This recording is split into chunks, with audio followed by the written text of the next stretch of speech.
you're hanging in there. My name is Rudy, and today we'll be discussing the extensive history of predatory behavior by our current president, Donald Trump. Just like the Epstein video, there will be some things that I mention, but not go too far into the weeds in order to stay on point. The first thing I'd like to go over is Donald Trump's marriages, how they started and how they turned out. Donald Trump has not always portrayed himself as the ladies' man type as he has in recent years. In fact, Ned Eichler, a longtime associate of Donald Trump, wrote in his book, Fame and Fortune, Giants of the Housing Industry Revealed, quoting Trump in his late 20s, "I do not drink, I do not smoke. I am not married yet and I will stay that way.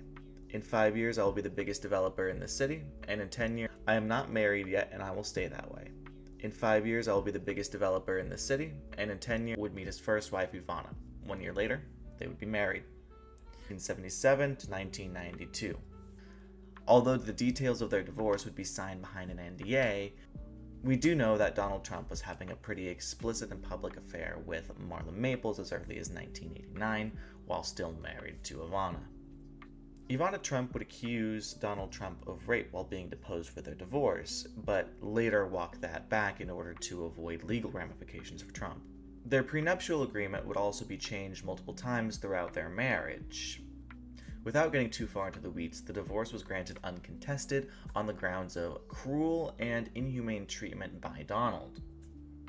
On the condition that she sign an NDA, Ivana would receive $14 million, a 45-bedroom house, as well as access to Mar-a-Lago 1 month out of the year. Ivana and Donald would remain on good terms all the way up until her passing in 2022, where she would be buried at the Trump Golf Club in Bedminster. Trump then married Marla Maple, one of the women that he was known to be having an affair with during his marriage to Ivana. Their marriage would last from 1993 to 1999, where they separated due to what they would describe as a difference in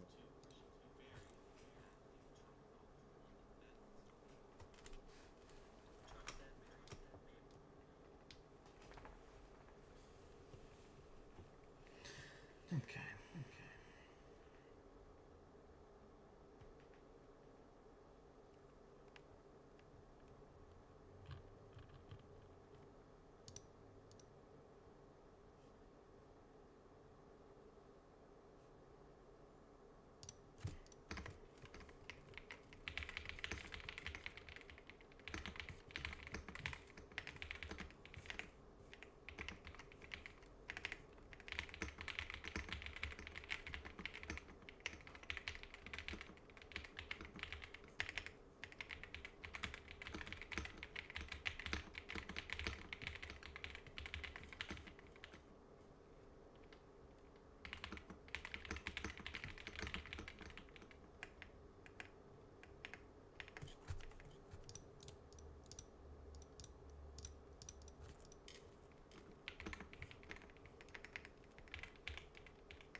Each state shall appoint in such manner as the legislator thereof may direct a number of electors equal to the whole number of senators and representatives to which the state may be entitled in the Congress, but no senator or representative or person holding an office of trust or profit in the United States shall be appointed an elector.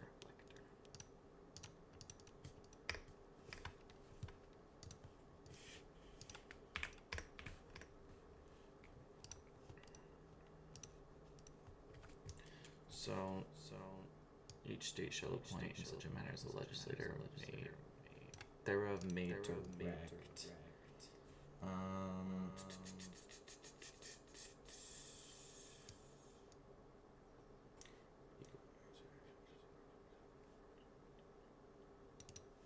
So essentially, this is basically just saying that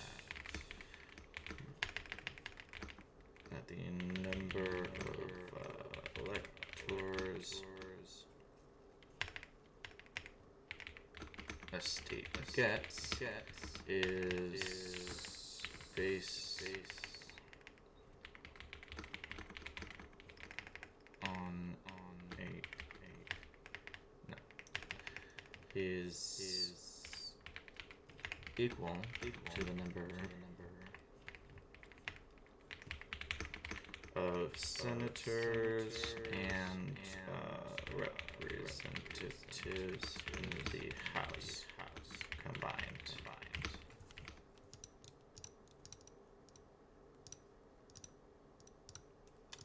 The whole number of House which makes me entitled to Congress, but no single representative or person holding an office of trust or profit under the United States shall be appointed an elector. So basically, it also prevents anyone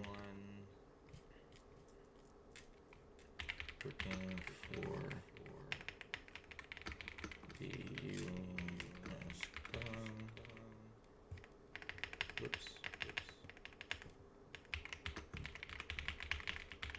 So it also stops people from wow, can't type today. Holding a high level of office in the government and also being an elector. So no senators, no representatives, no cabinet members, no federal judges. Separation of powers.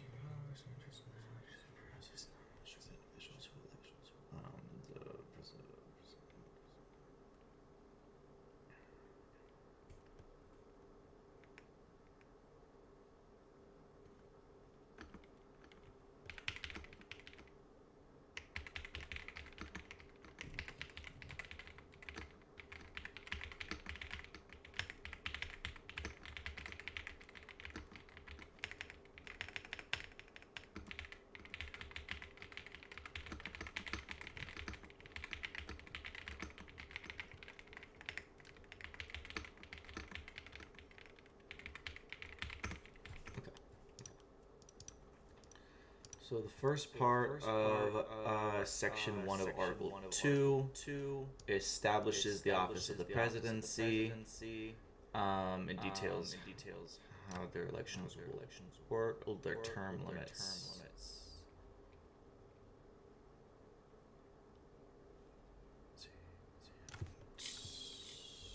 Sets their term limits.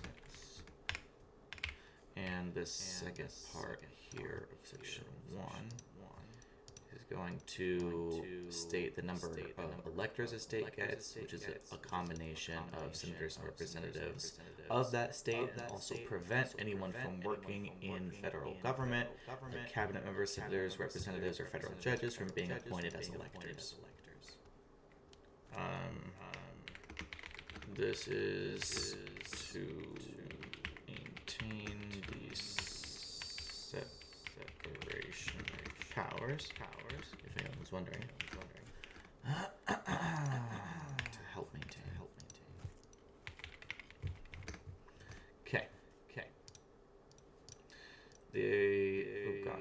The electors shall meet in their respective states and vote by ballot for two persons of whom one at least shall not be an inhabitant of the same state with themselves. Wow, that is a sentence. I'm telling you, this thing is put together like a riddle. And you kind of have to decode it. So the electors shall meet in their respective states, okay, and vote by ballot for two persons, one of whom at least shall not be an inhabitant of the same state with themselves. So what does that mean necessarily? So they meet in their states, obviously. From each state will gather in their own respective states rather than in a central location to cast their votes. So that's the beginning part. So let's see. I'm gonna have to. Oh shit, this is long. How am I gonna format this? I'll just break it up inside. I don't want to do that, but I don't have very much choice.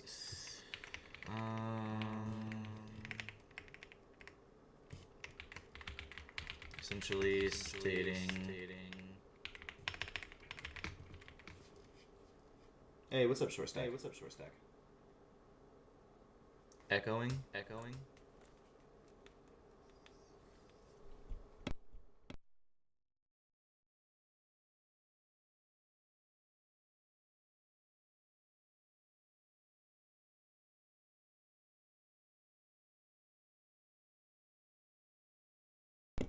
Hold on, I think I know why I'm echoing.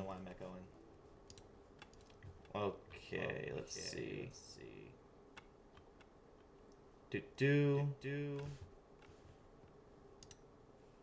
Let's try that. Hopefully that works. Thanks for the tip there, Short Stack. Okay. Where was I? Oh, Jesus. Article 2, Section 1, maintaining separation of powers. This is it. Okay. Essentially stating that's unbold, black, spelling errors because I'm illiterate. Come on. There we go. Stating that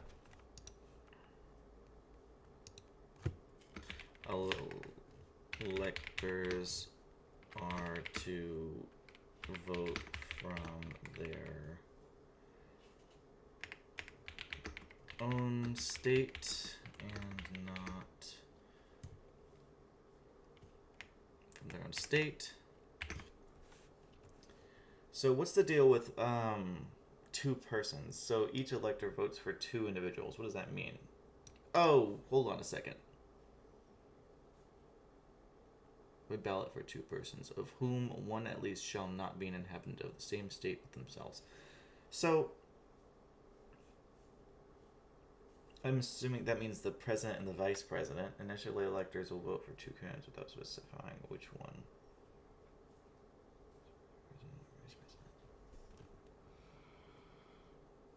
At least one of the two candidates that an elector votes for must not be from the same state as the elector. This provision was intended to prevent electors from solely voting for candidates from their own state, which could lead to a lack of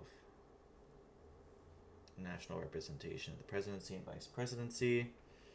Ensuring that candidates answer the broader context. So, okay, it looks like this changed in the 12th Amendment.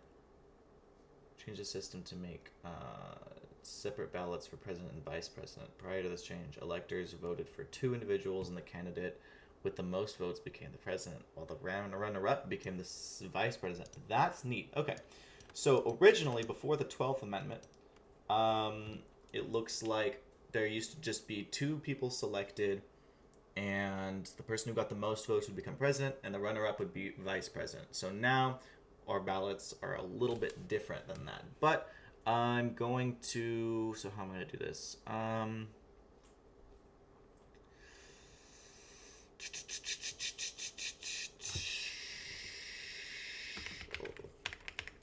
From the state.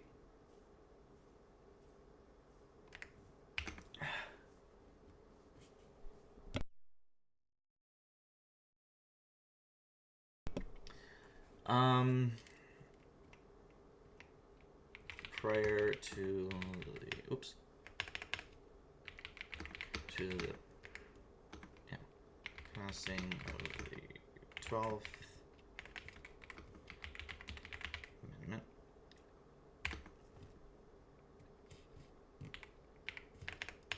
both candidates will run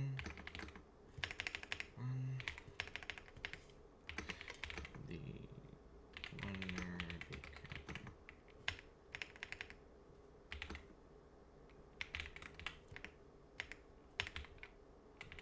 Jesus Christ, I cannot type today. And vice president can't be from the same state. If they are, that state can't vote for them. So, yeah, so is that also outdated?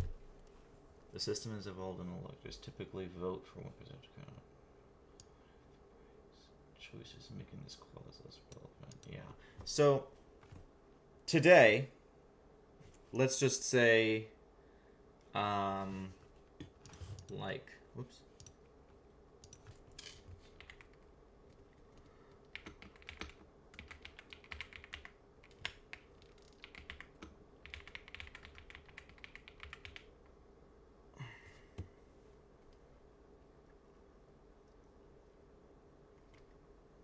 Trump is from New York, so not him. But like, okay, like Kamala Harris. I believe she was from San Francisco, right? Like, where is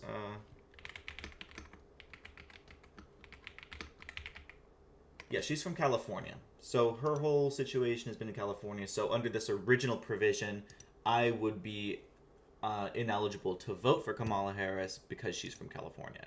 Or if I was an elector. Is that what I'm being led to believe?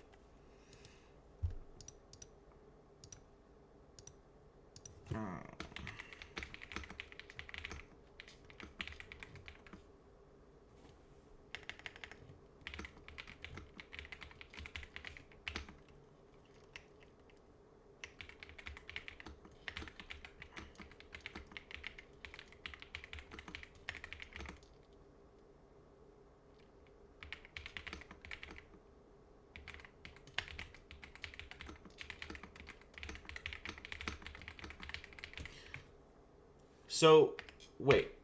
It said that each elector votes for two people. Wait.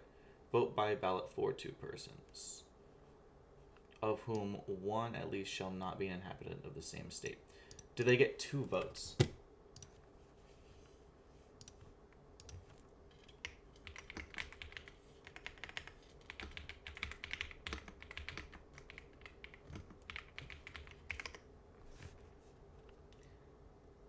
Okay, so they got two votes, and one of those votes had to go to somebody to a candidate outside of their state. So we're prohibited from voting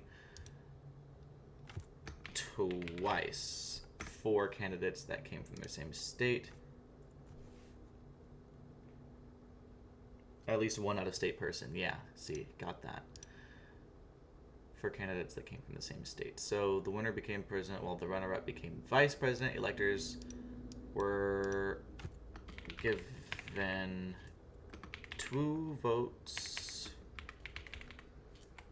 one of which, and prohibited from voting twice for candidates from their same state. That works too. Okay, that sound about right? That's a loaded sentence. So not only does this, say that electors got to meet in their states to vote, so vote from their own state. It also goes over the fact that they have two votes, and one of which goes to. Sorry, actually, I think I voted ahead of myself. I got ahead of myself, not voted ahead of myself. They should make a list. Okay. Anyways. Alright, and they shall make a list of all persons voted for and of the number of votes for each. Simple, which lists they shall sign and certify and transmit to the seat of government of the United States, directed to the President of the Senate, which would be the Vice President, which is, well, not to go back to 2020, but hang Mike Pence, am I right? Let's see. Which is why they were putting so much pressure on Mike Pence to certify the election. Although it's pretty much a ceremonial role. He doesn't actually have the power to decide whether or not it happens. Okay, so making a list of persons voted for seems pretty simple. So the states that after a vote,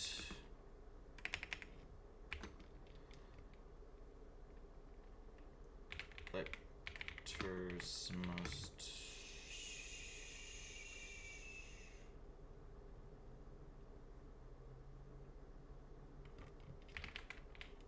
easy words. Make a list of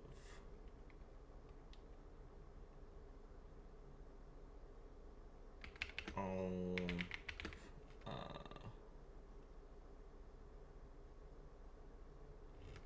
people voted for and how many votes they got. Simple stuff. Sorry, I'm working ahead of myself here. They got. This list is signed by the electors and sent to the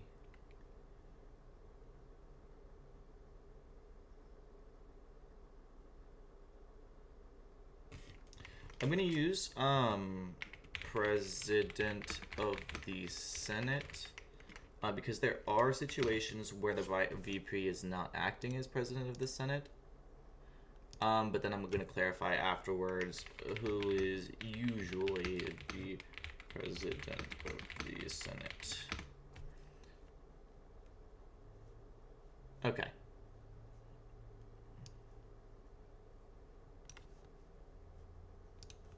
Great.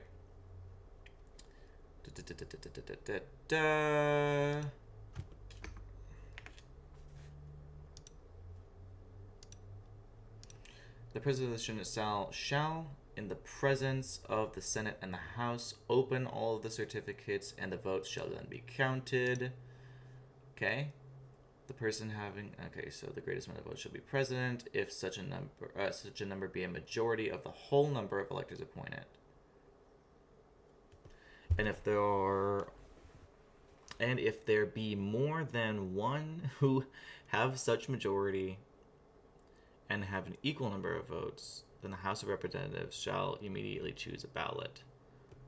By ballot, one of them for president, and if no person have a majority, then from the 5 highest on the list, the said House shall in the like manner choose the president. Jeez, the language in this shit is ridiculous. I'm glad I live in the time of LOLs because it's easier. All right. So simple stuff here, basically sending the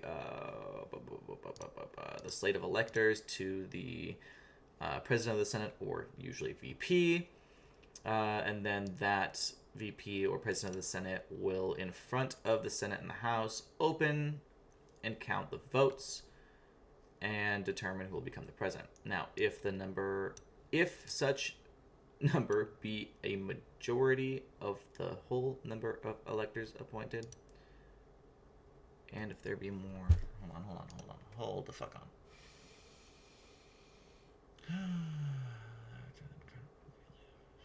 Canada has the greatest number of votes in the majority, and a majority of the total number of electors. So they have to have the most votes and a majority of electors.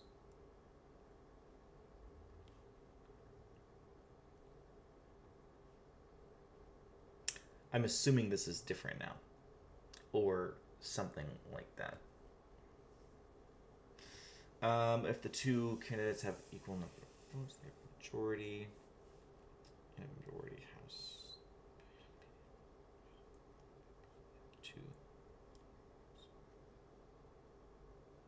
How would both have an equal number of votes and a majority? That doesn't make sense to me. It says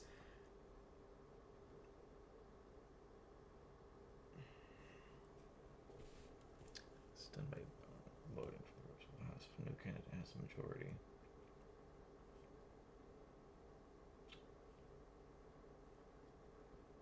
Are they talking about electoral votes? No, because then they wouldn't have a majority.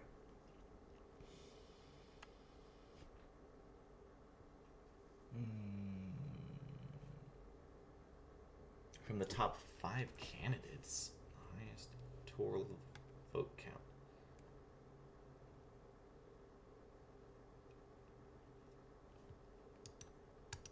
Okay. So let's just go to here.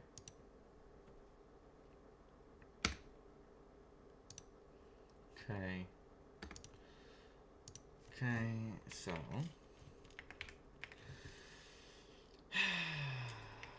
oh shit, of course. Once the electors cast their votes and send them to the President of the Senate,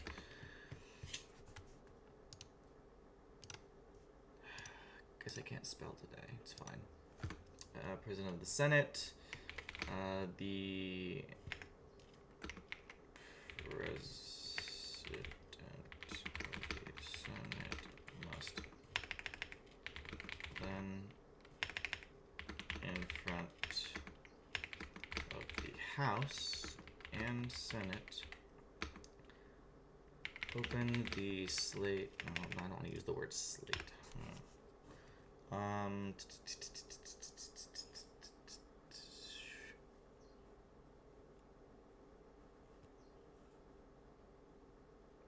open them.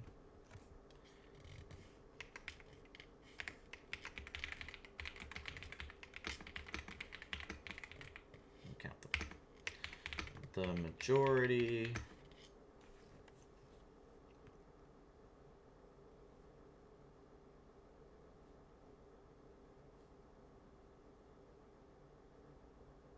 of the whole number of electors appointed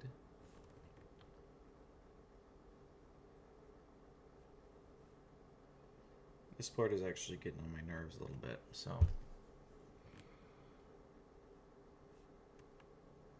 Opening the certificates that contain the electors' votes in front of both the Senate and the House, which is done in joint Congress. The votes are then counted publicly and officially. The candidate who has the greatest number of votes and a majority of the total number of electors.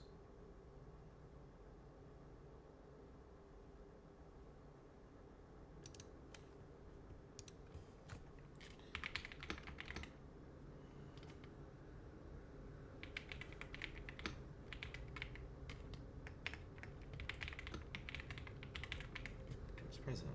Simple. And then, so, in the case of a tie,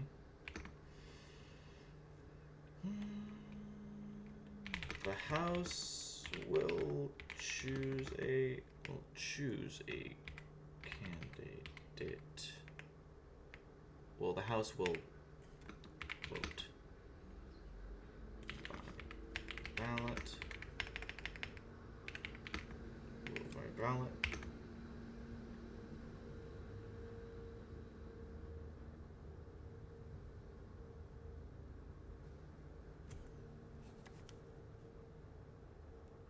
If no person have a majority, then from the 5 highest on the list, the said house shall in like manner choose the president. So is that still like a thing?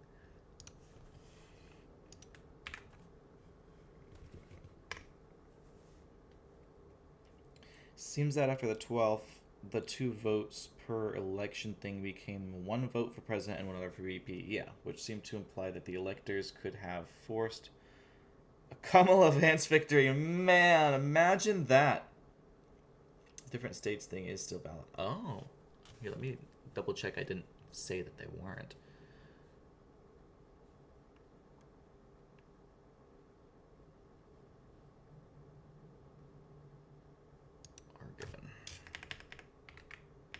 Okay, so, yeah, imagine a Kamala Vance presidency. That would be wild. Or, oh, man, now I'm doing the mix and match thing in my head. Like, imagine, like, a Tim Walz presidency with, like, a Donald Trump vice president. Ah, that'd be a disaster. I don't know, maybe it'd be fine. I don't know. At this point, I don't see why. I mean, dear old Donald seems pretty like old and fucking dementia ridden by now, just like fucking Biden. Why not just like build him a replica White House and give him a couple phones and some actors to answer those phones and like let him pretend he's president and like make him think he is. He's vain enough to where he'll probably fall for it. Okay. So boom. By ballot. If no one has a majority after this vote, the House will vote for the top 5 on the list. Which is so interesting.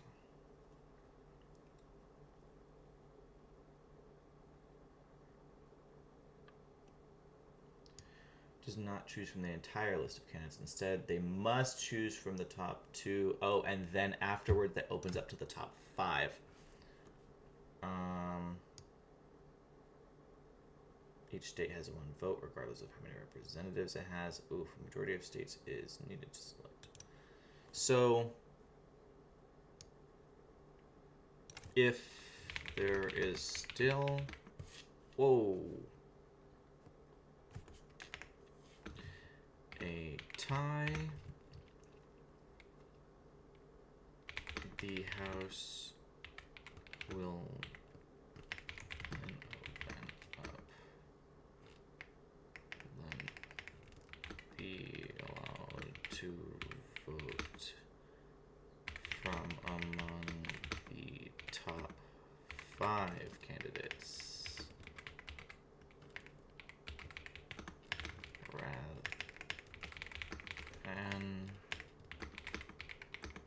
You know, I think we should still have this system where, like, whoever loses just becomes vice president. That sounds like we'd have a good amount of representation inside of our fucking White House. I think that would help prevent the type of partisanship that we have right now.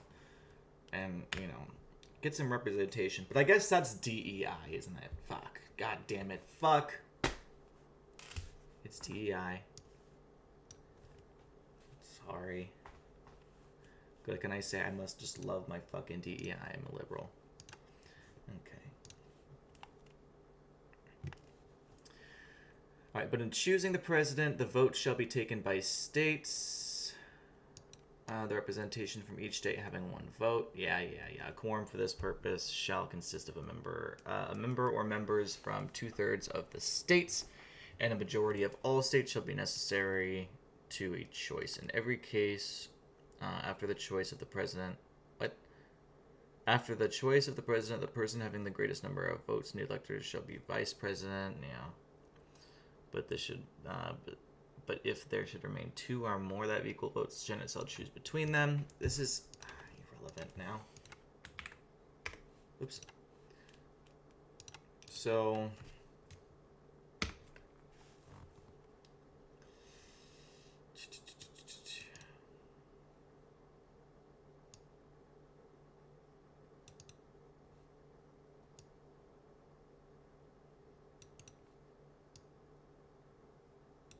I went over a quorum earlier back in Article 1.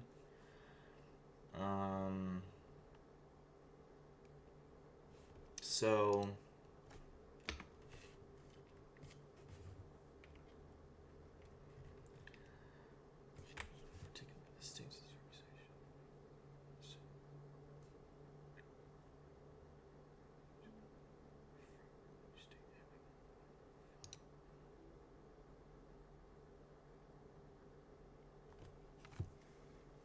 You were joking, but in my country, we did that. Our old dictator for almost 2 years when he was too old. Shut up. You're lying. For almost 2 years when he was too old and bedridden, we had the ministers go up to his house and No one told them. No one told him they chose a new prime minister. He died not knowing who replaced him. Where are you from, Short Stack? You're lying to me. I'll pull it up right now. Tell me where you're from. This is ridiculous. That can't be true. That's so distracting. How am I supposed to decode this shit? Come on. I'm gonna grab a monster, and if you don't tell me by the time I come back. Oh.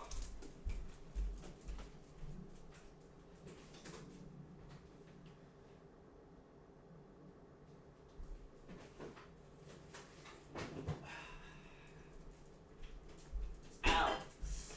Ow. Portugal, huh? Okay. Portugal, Oh. Antonio Salazar. Fuck yeah, I'll pull it up. That's good. Because that is insanity, and it cannot be real. It's just, I refuse to believe it. Whew. Okay. Don't look at my search history. How dare you?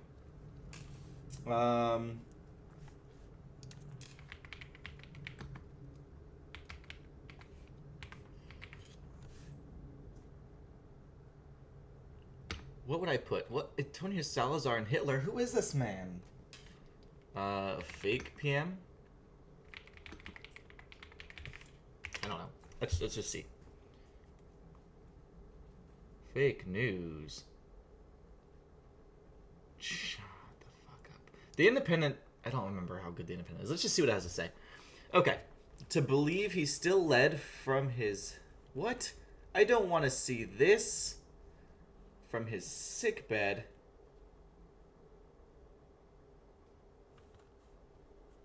Well, let's see. Let's find out. This sounds like a fun little turn to take. I needed to get my mind off of this. Or, take a little break. Okay. Portugal's late dictator Antonio de Oliveira Salazar was fed an absurd fantasy by aides to make him believe he still governed the country for 2 years after he was replaced because of his failing health. A new book claims. Mr. Salazar ruled Portugal from 1932 to 1968. Wow! When he suffered a series of health problems, he was replaced as head of state by Marcelo... how do I even say that? Caetano? Until his death in 1970, aides gave Mr. Salazar a fake version of the newspaper Diario do Noticias each day. Noticias, sorry. Which carried fictional stories to make it seem like he was still in charge. That's crazy stuff. You gotta be lying to me. Each night, the editor would make a special edition of the newspaper just for Salazar to remove any references from Caetano and his government. Ministers would attend meetings with the ailing dictator and even make disparaging comments against Mr. I don't know how to say that. Caetano, I'm just going to assume. According to the newly released book, Marco Ferrari, an Italian journalist of the author of The Incredible Story of Antonio Salazar, the dictator who died twice, says that the fantasy continued until the despot died in 1970s. This was an absurd situation that lasted 2 years until Salazar's death and was which comprised the entire ruling class of the country. The story has shades of...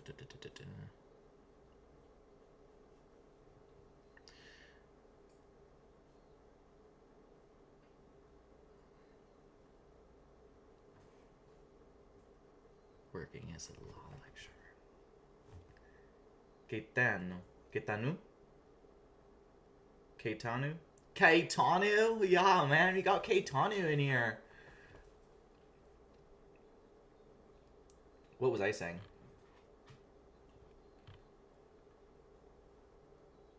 Now I need to know. I don't even know what I was saying anymore.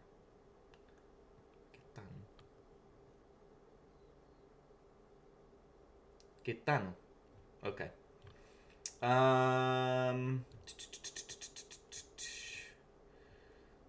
Salazar led the conservative Estado Novo movement, which ruled Portugal from 1930 to 74. Staunch Catholic, he was opposed to communism and socialism, but distanced himself. Why does it say but? It should say as, right? As a staunch Catholic, he was opposed to communism and socialism, but distanced himself from Nazis and fascism. Oh, so he wasn't opposed, but he distanced himself. Okay. So that's that. Rule. Freedom of press. Suppressing the union's freedom of press and other types of political opposition or descendants. Wow. Sounds like quite a guy. So, but was this true?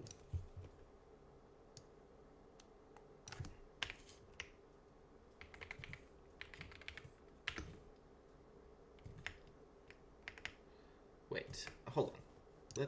Hold on.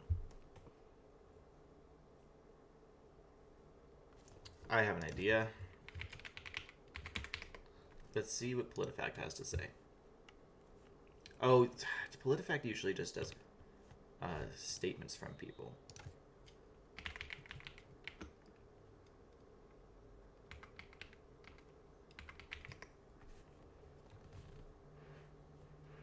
Yeah, he's not in here.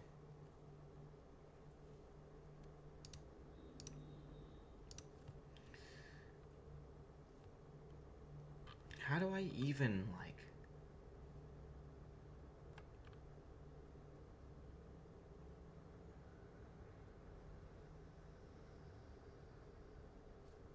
How do I even look this up, short stack? I need to know if this is true. I mean, this seems cool. This would be really awesome.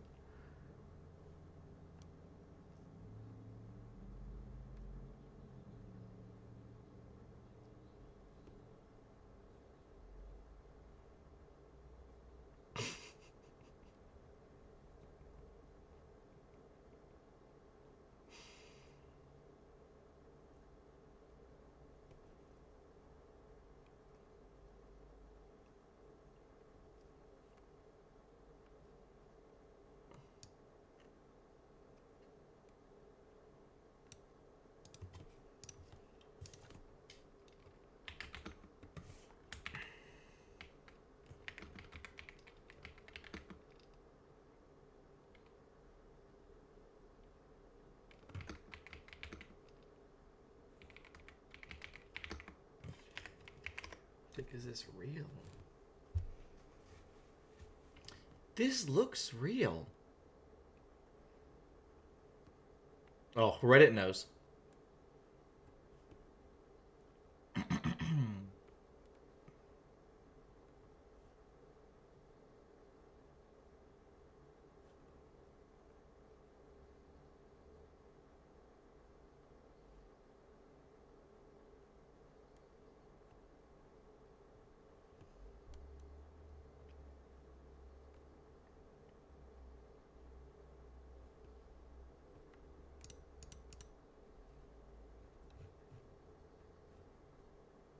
I don't know.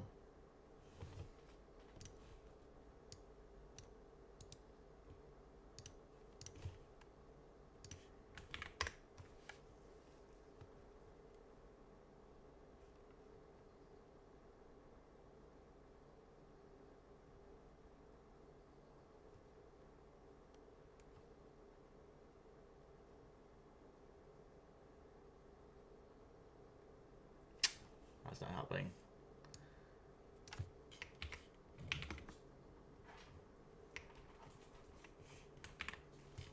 Oh, shit.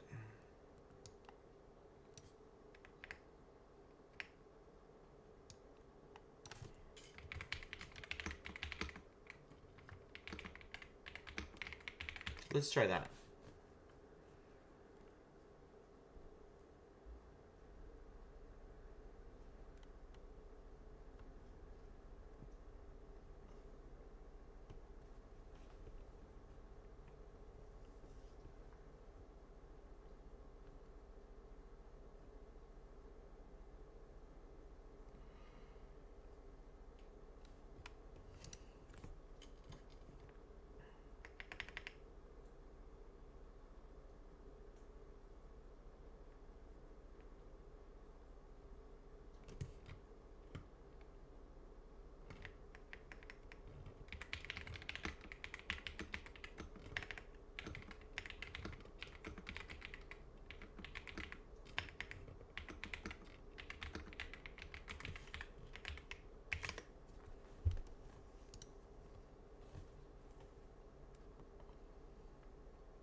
This guy was definitely interesting.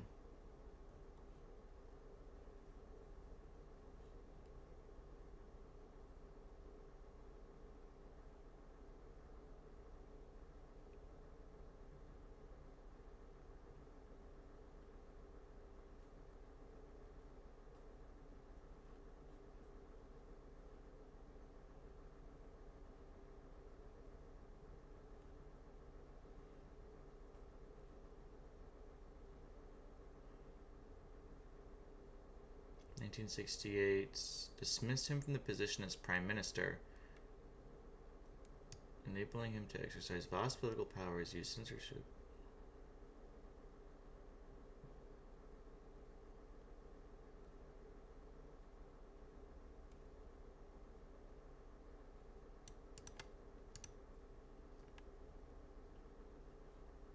Four years after his death.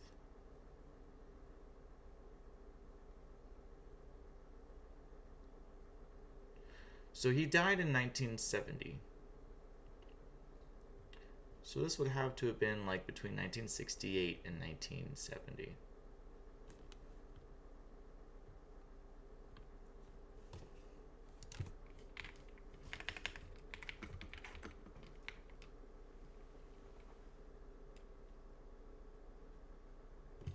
Yeah.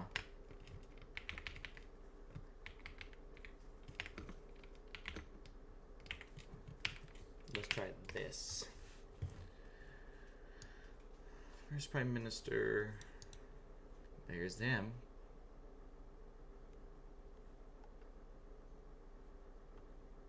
Incapacitated after a stroke.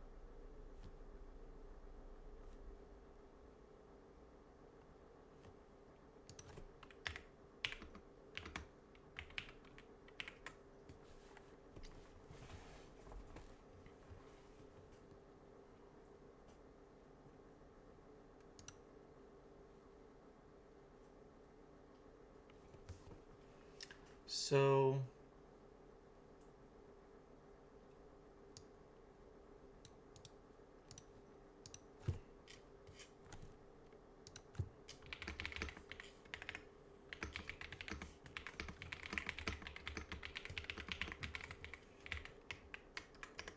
I mean, my Google searches suck, but let's see what happens, you know?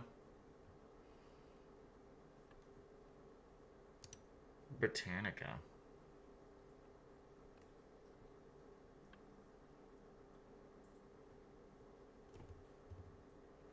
Watson.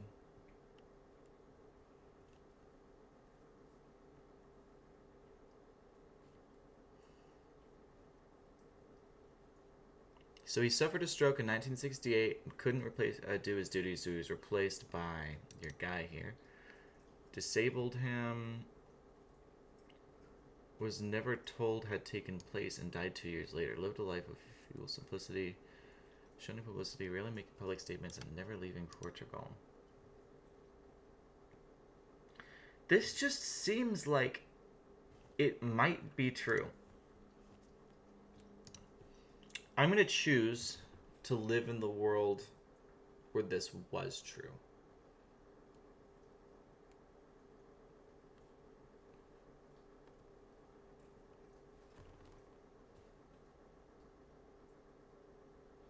Yeah. I've been seeing this book referenced a lot. So I'm just going to say that it fucking happened. Portugal.com. What is Portugal.com?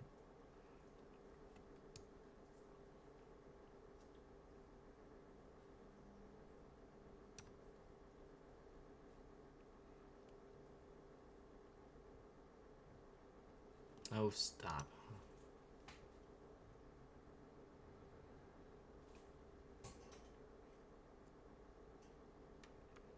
I mean, this website just straight up claims that he was unaware that he wasn't in charge until he died. I don't know what Portugal.com is or what kind of credentials they think they have. I'm going to say that this is true. All right. That's incredible. Short Stack, you just made my day and taught me something brand spanking new. I really don't know what to make of this. Let's do this to Trump. Let's do it. Like, let's do it. Come on. He won't know the difference. Give him that fucking Diet Coke button he's always bragging about. Done deal. I'm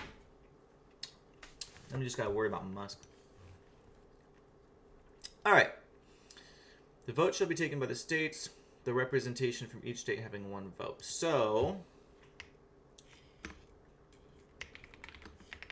I hate this. Okay. This means that each state gets one vote. Quorum. We already know what a quorum is. Remember, 2/3 of each state.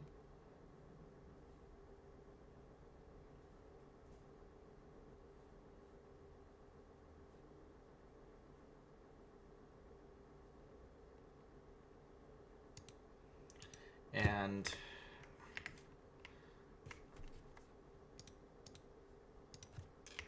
as mentioned before, prior to the 12th Amendment, the runner-up to the presidency will become vice. Excuse me.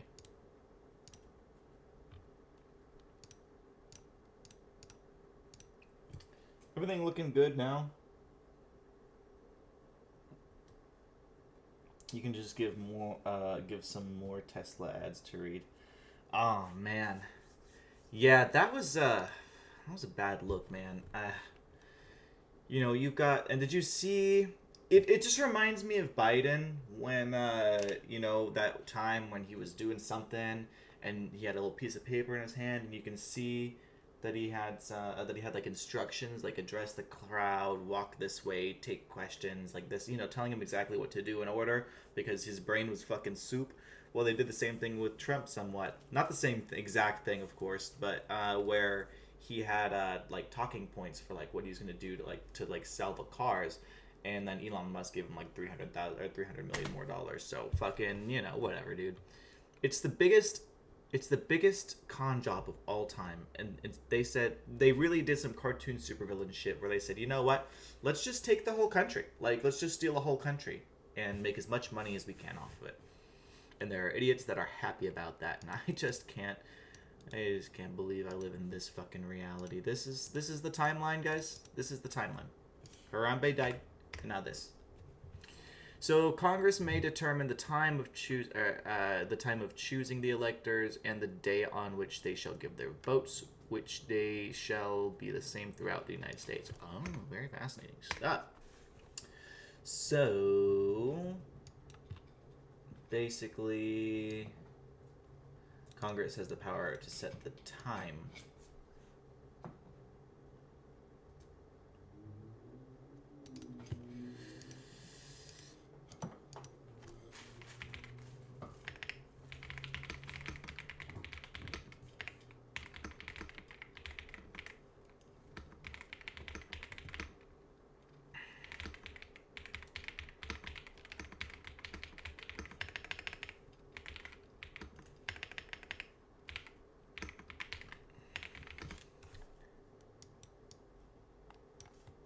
Okay, great.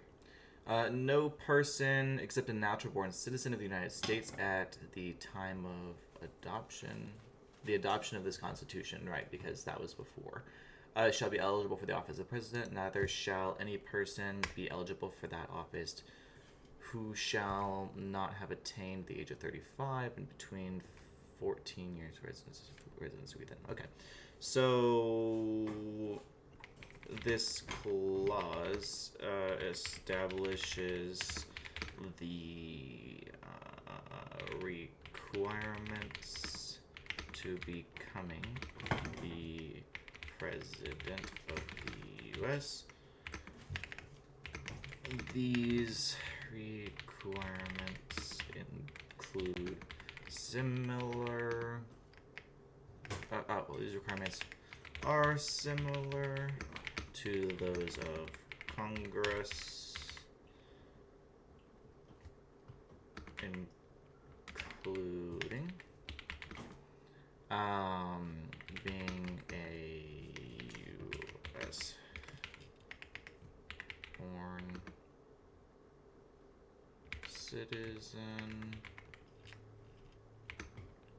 obtaining, staying over 35,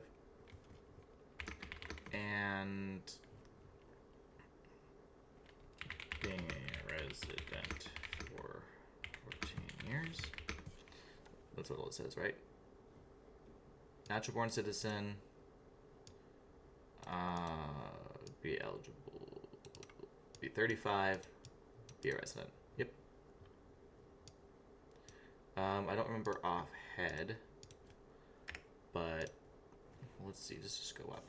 Actually, I'll just bring up my Constitution here. So, for Congress, it is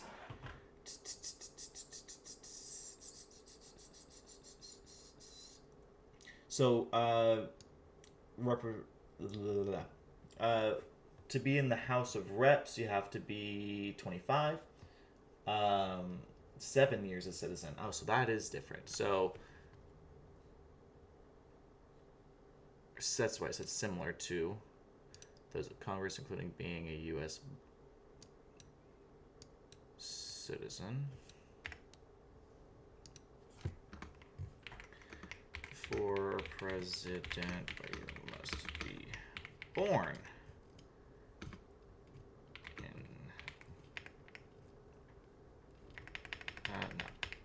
a natural citizen.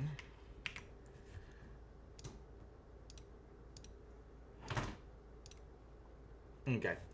So yeah, for House of Rep, you have to be 25, 7 years as citizen, and be an inhabitant of the state you're chosen in. I believe you have to also live. Yeah, you have to be. That's what it says, right? Be a resident for a certain amount of time. This, and then for the Senate, it's. So for the Senate, it is 30 years old, 9 years as a citizen, and then when elected, living in the state that you want to represent. So, they all have very similar, things there. Sorry. Article 3, Article 2, Section 1. Okay, that's where we are. And establishes requirements by the President of the U.S.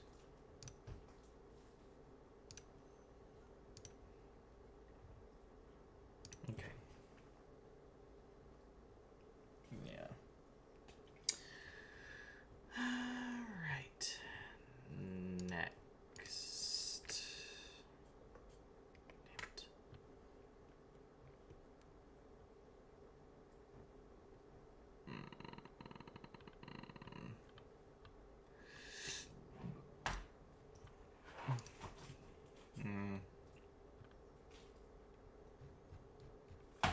Okay. In case of the removal of the president from office, or of his death, resignation, or inability to discharge the powers and duties of said office, the same shall devolve on the vice president, and the Congress may by law provide for the case of removal, death, resignation, or inability, both of the president and vice president declaring what officers shall then act as president. As such, officers shall act accordingly, such as the disability, until the disability be removed or a president shall be elected. So nowadays, I know it's the Speaker of the House who is next up in line, I believe. I could be wrong. No, I'm not wrong. I'm never wrong. I've never been wrong before, and I will never be wrong, because that's just not within my nature. So,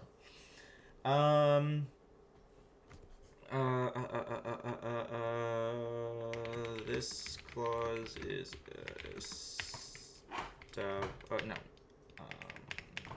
states that the president, if anything were to happen to the president, the VP would assume his office. If the VP could not perform, wink wink, then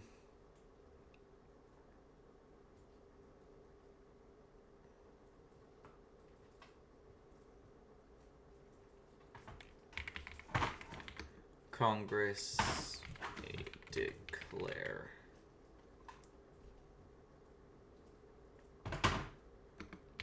the person who will act place. Now,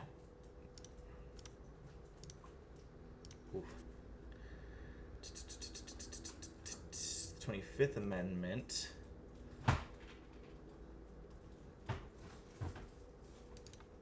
provides a clear process for the VP to assume the president's duties, and the Suppression Act specifies the order of officials. So,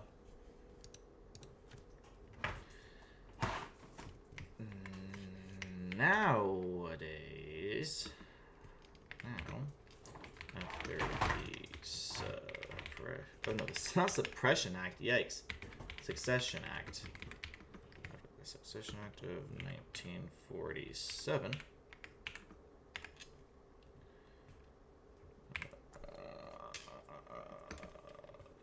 There is a... Well, actually, this just gives... Okay, hold on. Congress may... It says that Congress may create law.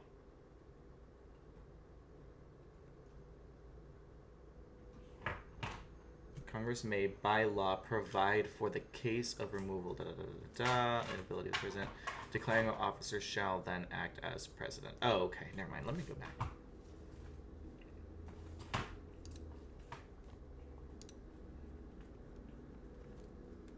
There is a line of succession which includes President, VP, Speaker of the House, President pro tempore, so President of the Senate,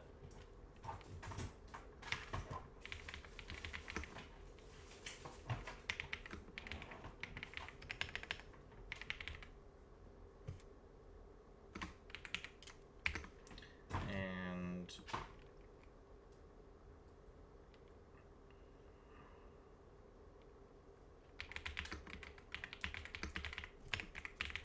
then cabinet members in the order. They're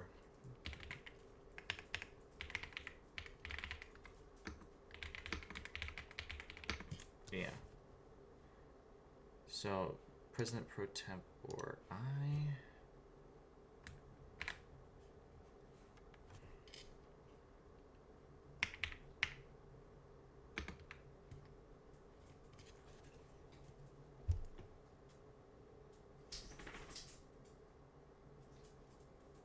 President pro tempore was one of these versions, which is given to the longest serving member of the majority party. The president pro tempore is responsible for filling in for the vice president in their absence. So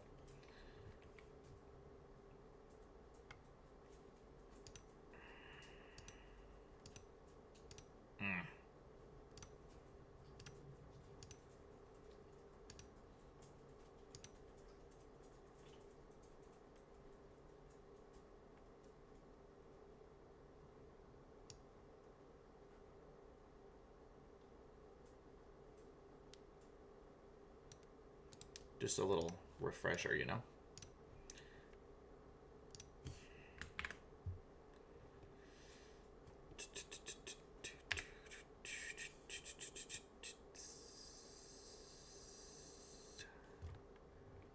And let's put that in like a nice there, just to remind that that is a okay. So now that we have succession, the president shall, at stated times, receive for his services a compensation which shall neither be increased nor diminished during the period for which they have been elected, and he shall not receive within that period any other emolument from the United States or any of them. Any of who?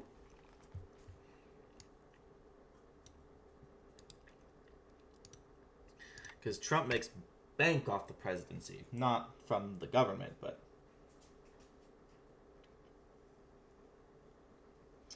Oh, shit. And they made a fake newspaper for him. Heard about it, but man, now I want to look into it more. Yeah, I heard a lot about that fake newspaper. As a people, we really are non-confrontational, and this proves it. Yeah, true. Funny CGP Gray vid about the succession stuff. What is CGP Gray?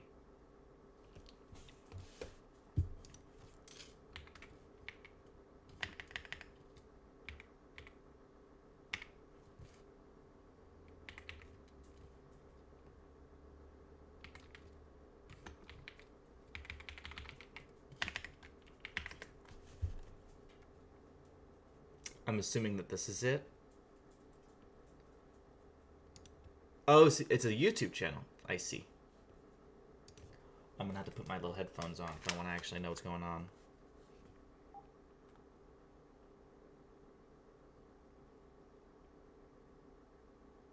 How Trump can be a president for a third time? No, absolutely not. No, my research goal is... Hold on, give me one sec. Basically, I am making this video, or no, I'm doing this. Sorry, I've got an echo real bad because of the way I have my setup. Let me just change that because I can't stand it.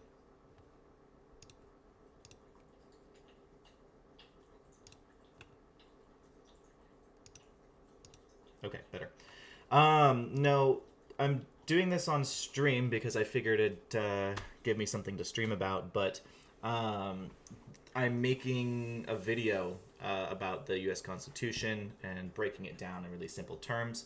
And I'm probably going to make a follow-up or make an extended... I might make this like a long video where I extend it to include like the Bill of Rights and shit like that.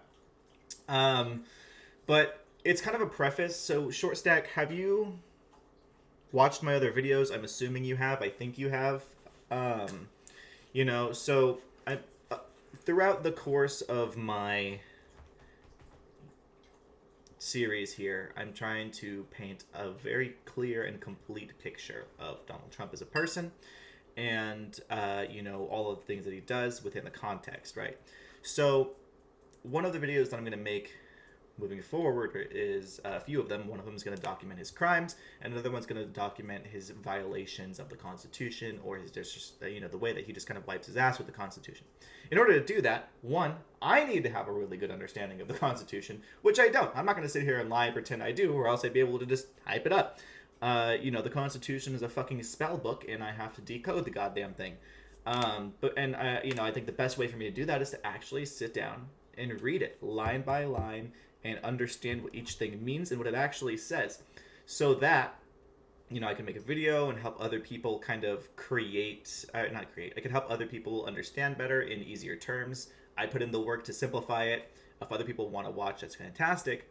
You know, if people learn something from it, that'd be great. But also, you know, just I wanted to take a break from, you know, I don't want to make exclusively Trump videos, right? So I'm also making, you know, taking a break, and I want to just go over, you know, things that are important to everybody as United States citizens. So I don't know if you live in the United States, Short Stack, but I do, and I think right now is as good a time as any to reconnect with the founding principles that made our country great. Because unlike Trump, I actually want to make America great again, because we're in a fucked up situation. So yeah, that's kind of my goal here. I really just kind of want to go over the Constitution, simplify it, spread it, you know, the knowledge and the information, and get a better understanding of what it all means, why it's there, stuff like that. So let's go on ahead and watch this. I hope this is the right video.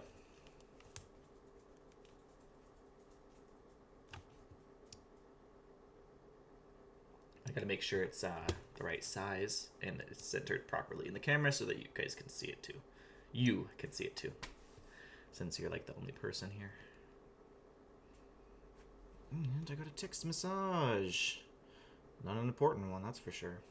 Okay.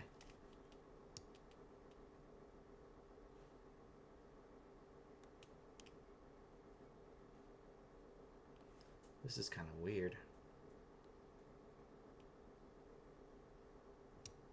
Okay, that should probably do it.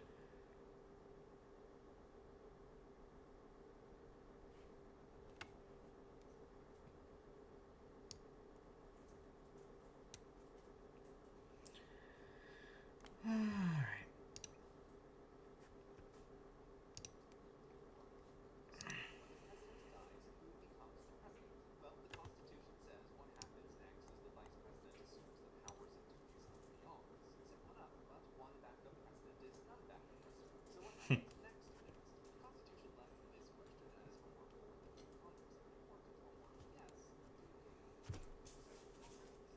Right. I mean, yeah, we just read that, right? They pretty much were just like, yeah, Congress can figure that out later if that actually happens. And then later on, they came out with the Suppression Act. So, or Succession Act, not the Suppression Act. The Suppression Act is something Trump would do.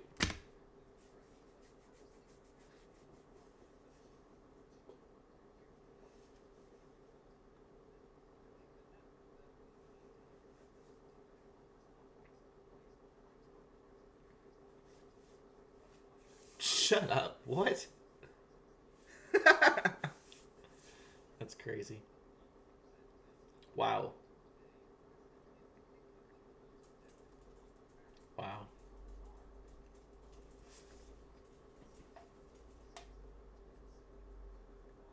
Yep.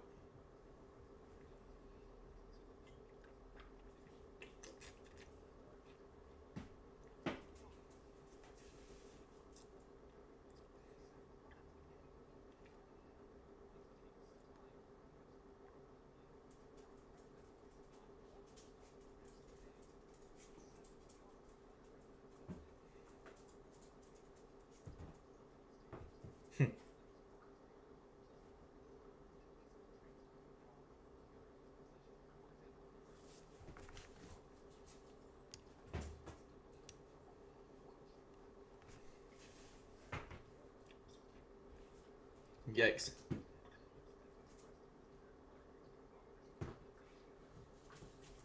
What? Oh, jeez.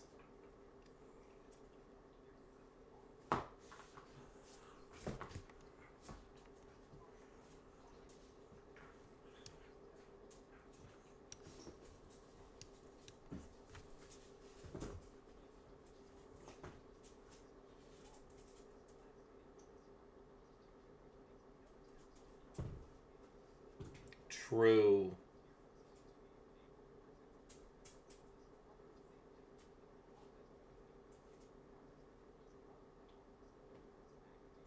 Yeah.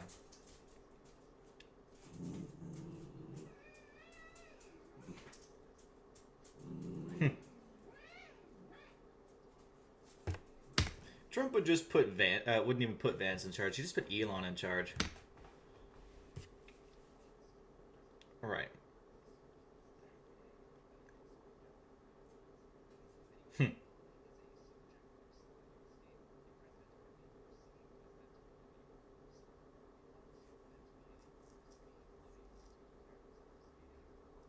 What?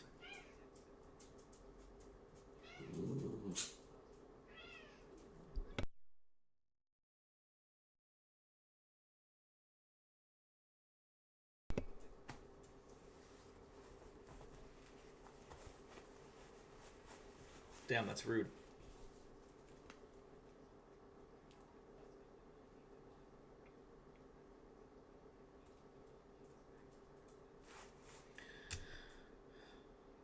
What?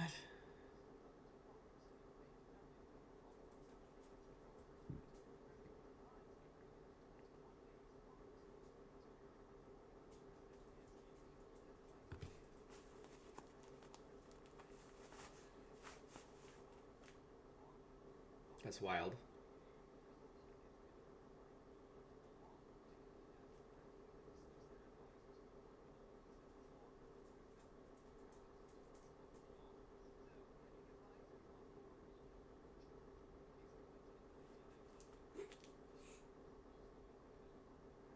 Shit.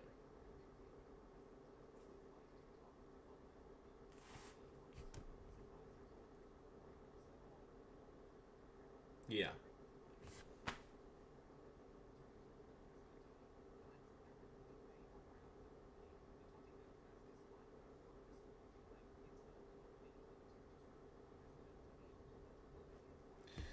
I'm probably going to have to do a second video going over the Bill of Rights. The reason I don't want to go over that um, in a separate video is because I want my Constitution video to be like, you know, cohesive to helping understand how things are, not just how things were. And the Constitution is an outdated document that has a lot of amendments to it.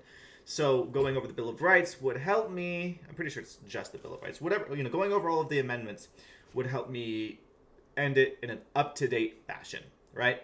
So I don't know. I'm addressing the things that have been changed as they go along, but when I do my final summary of everything, I want to be able to do that within with the context of all of the amendments, and what would be considered like the most up to date current version of you know, our, you know, founding of our things there. So I don't know, but it's gonna be so long is the issue.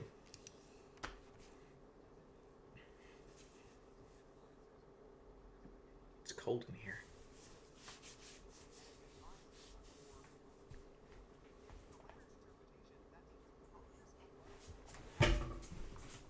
Move.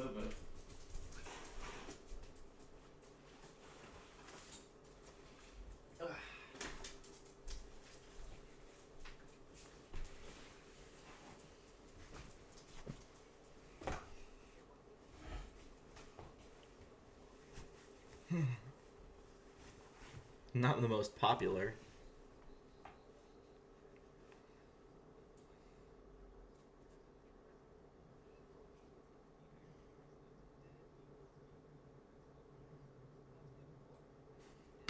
What do you mean the Constitution is never that old? It's very outdated. You know, there's so many amendments and things that have been changed since, you know, since its original context, which is what I'm reading. I am reading, I'm currently reading and going over the original Constitution as written in 1776 or some shit, so.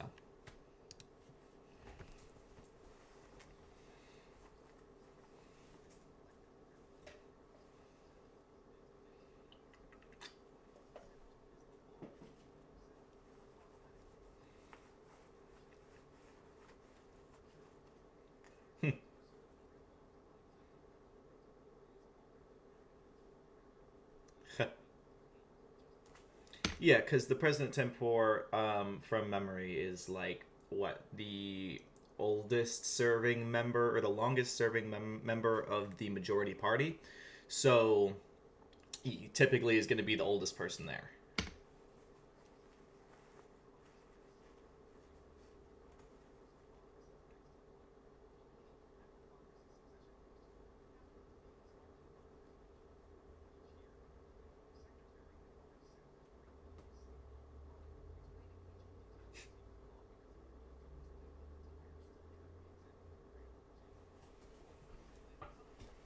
Right.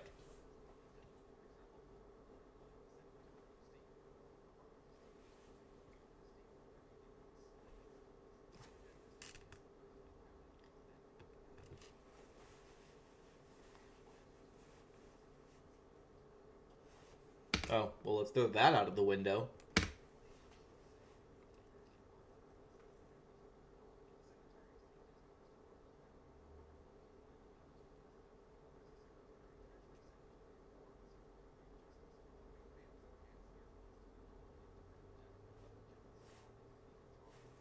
Oh, is that what Attorney General is. Secretary of Justice. Didn't know that.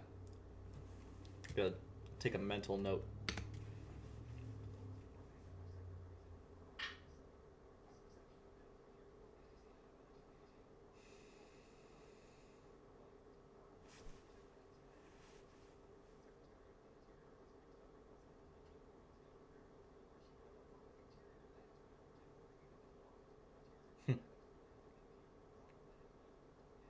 Oh. Snap.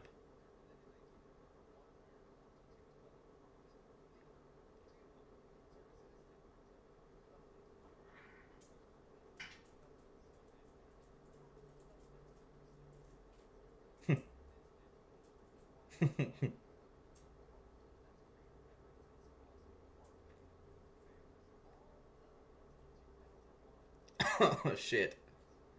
Yeah. 2001 changed a lot of things.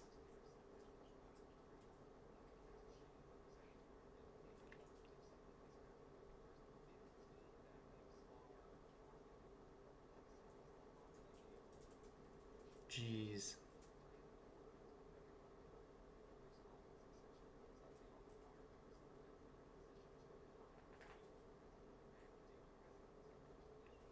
Jeez.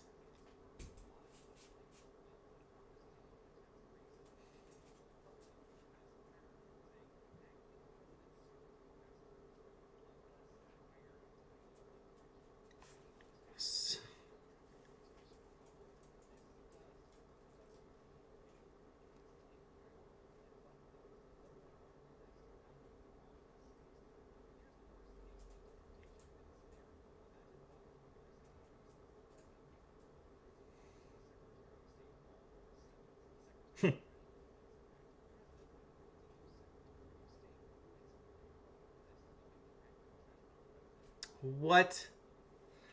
Oh, that's ridiculous. That doesn't even make sense. Wow.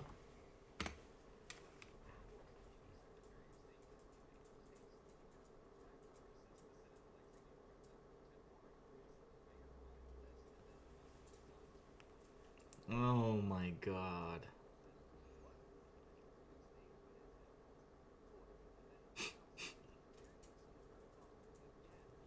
Stop.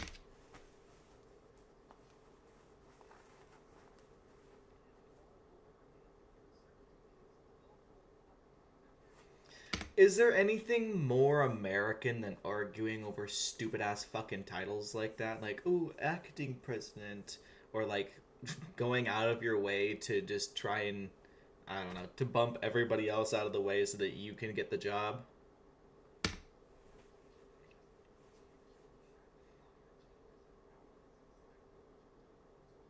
Right.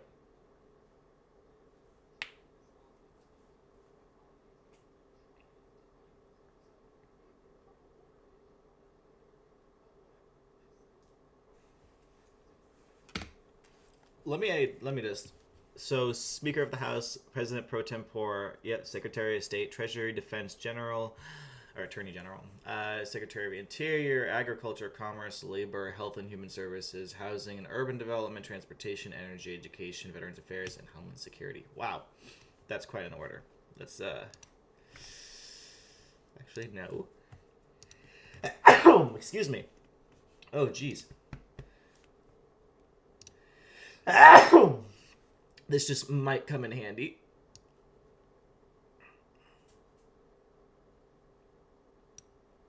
Ah.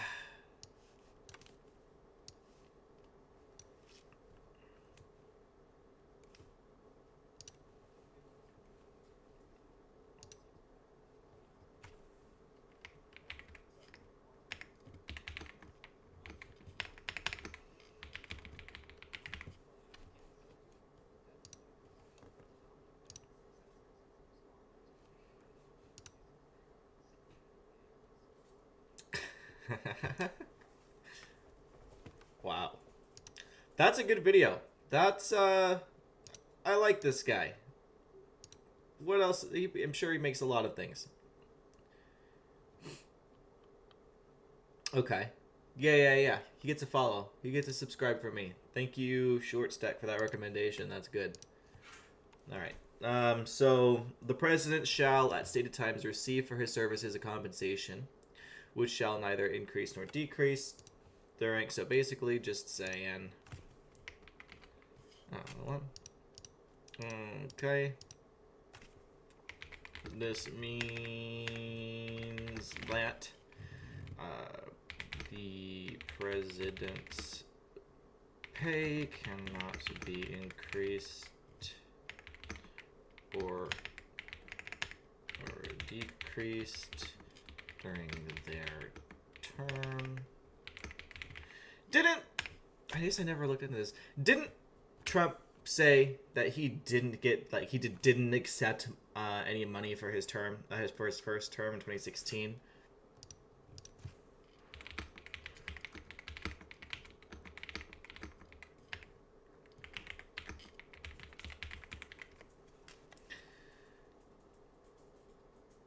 No, that's fundraising. Promised to oh, okay. He said he was going to donate his salary. That makes more sense. So,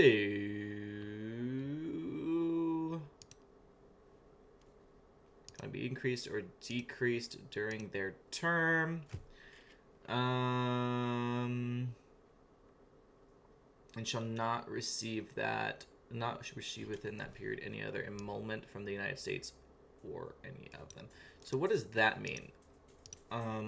Specifically the any of them part. That is really starting to kind of confuse me a little bit. It seems very vague. So outside of presidential surveys, wait, the president's not profiting or receiving undue financial rewards from the presidency. The intent behind this provision is to prevent conflicts of interest. Context.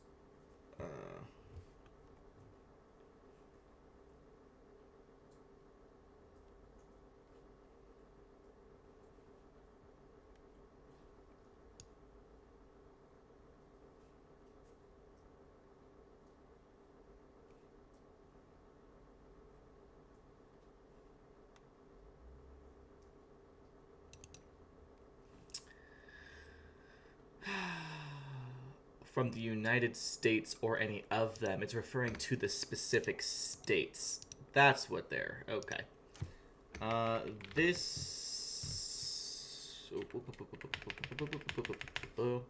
So... it is also stating that the president cannot be receiving additional profit or titles / gifts from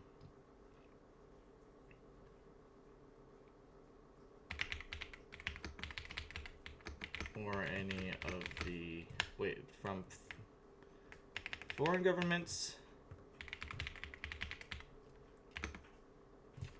Okay. Can't stand that sound. Well, no, this doesn't necessarily say foreign governments. From the United States, so from the government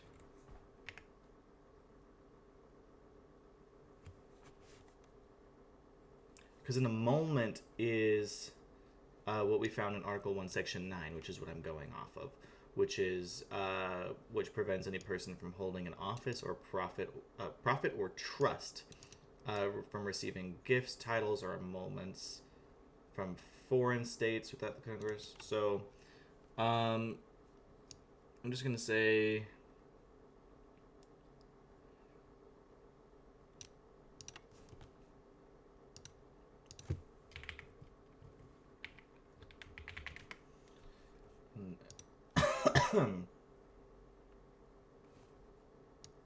okay, so cannot be receiving additional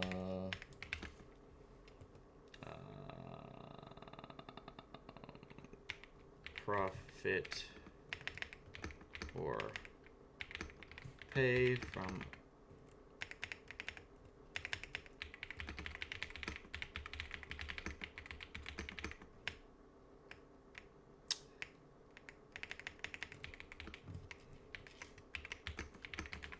nor any state. And then I'm just going to go back to where we had went over moments previously.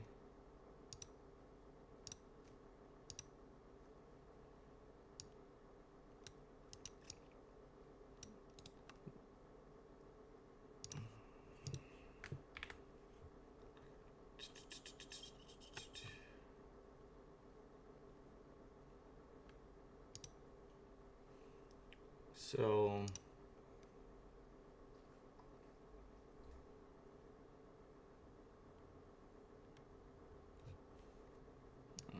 never mind.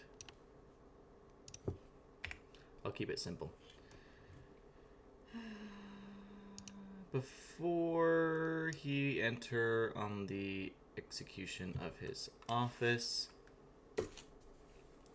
he shall take the following oath or affirmation. Okay, so this is just the oath of office.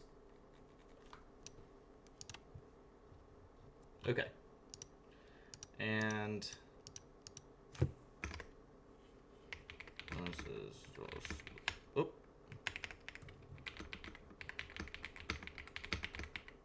The reason why I'm putting all this stuff down here, if you didn't know, is because I'm also going to be using this document to script my video. So I'm putting brief summaries of everything, of each clause, you know, each thing that I think is going to need some kind of explanation, and also commenting on things that don't need explanation, so that when I am scripting and doing the actual video itself, I have, you know, kind of a bit of a rough draft to work on. Okay, so that was section 1 of Article 2 of the U.S. Constitution. Now we can do... Oh, come on, why is this... Okay, weird. See, I don't like that that's going away. Oh, hold on. There it is.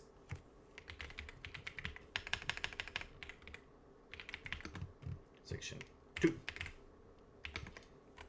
Okay.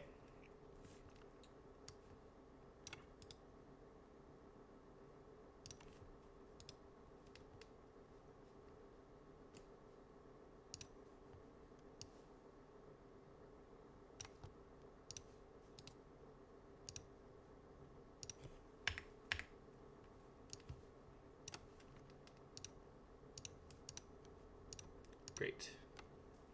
All right, section 2. The President shall be the Commander-in-Chief of the Army and Navy of the United States and of the militia of the several states. When called into the actual service of the United States, he may require the opinion in writing of the principal officer in each of the executive departments upon any subject relating to the duties of their respective offices. And he shall have power to grant reprieves and pardons for offenses against the United States, except in cases of impeachment. So, keeping it from impeaching himself. So, my question is, let's say we did get like a Hillary Clinton or like a fucking Kamala Harris or something in the office. So, like, does that mean that none of these laws would apply to them because it's a she and not a he, and all these statements are written with the he pronoun? Because then pronouns are going to matter, right? I'm not taking a direct stance on that in this moment, just saying. All right. So I always wondered, like, I knew it was called Commander-in-Chief, but I always wondered, like, what does that actually mean? You know what I mean? So,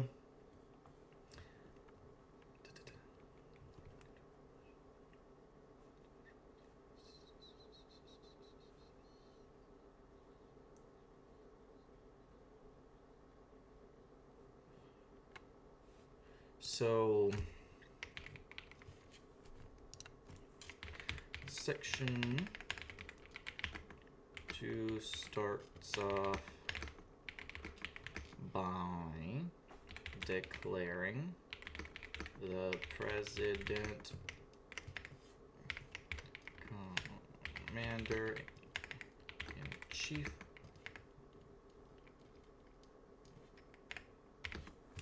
Come on, man. I really can't spell.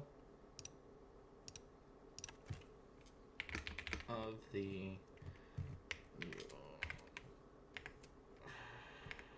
What?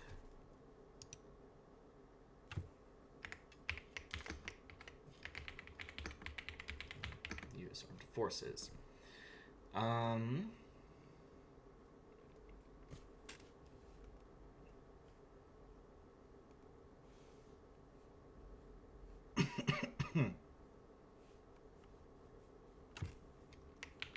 Also,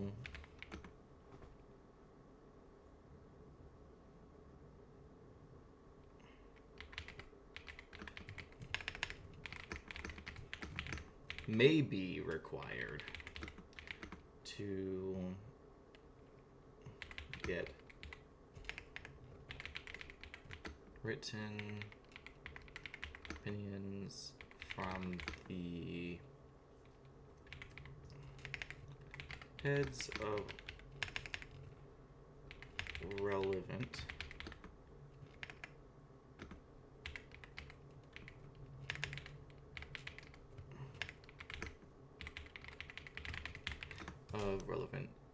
executive departments, meaning like Homeland Security or something.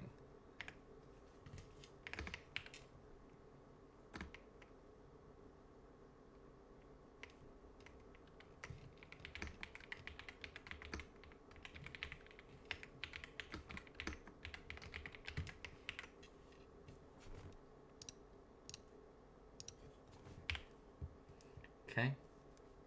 Shall have the power to grant reprieves and pardons. So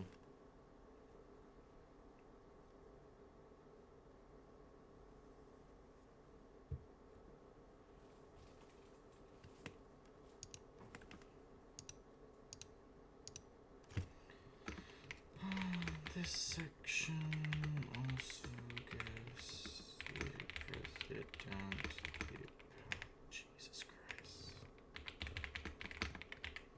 the power of the pardon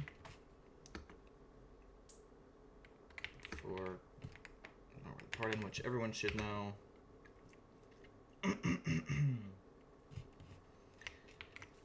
It does, however, stop the president from pardoning in the case of impeachment. So I'm assuming that to mean they can't pardon themselves for impeachment related offenses. Yeah, or the consequences of impeachment, which is a process of removing officials from office. I think that also counts for other people as well, because grants or reprieves or pardons for offenses against the United States, except impeachment of impressment. So let's say another federal, officer gets impeached for something, then the president will not be able to shield them from the law in that case. So that's good to know. I did not know that the power of the pardon actually had... Well, I knew that he couldn't pardon... I figured he couldn't pardon himself, but I did not know that that extended to other federal officers or anyone facing any sort of impeachment proceeding. He shall have power by and with the advice and consent of the Senate to make treaties, provided 2/3 of the senators present concur, and he shall nominate and by and with the advice and consent of the Senate shall appoint ambassadors, other public ministers, and consuls, judges of the Supreme Court, and other officers of the United States whose appointments are not herein otherwise provided for, and which shall be established by law. See, this is just such a mouthful. But the Congress may, by law, vest the appointment of such inferior offices as they think proper in the President alone, in the court of law, or in the heads of other heads of departments. So I'm taking this to mean that the president Okay, so the first line, president's the only one who can make treaties. That seems pretty simple. So, if the Senate occurs, present Senate. So, oh, 2/3 is the present Senate. So does that mean that if they have a, what's it called?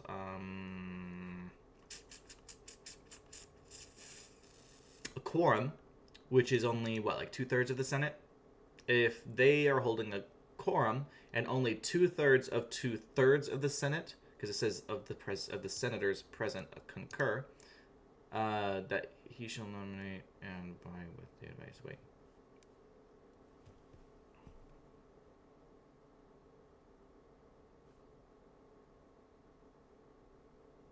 Ambassadors. Okay, hold on, I need to stop. Okay. So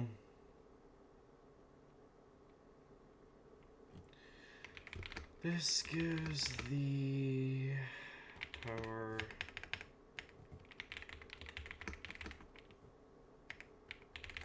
to negotiate treaties with the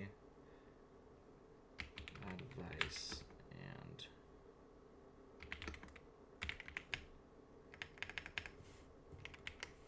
fucking A. Advice and consent of the Senate.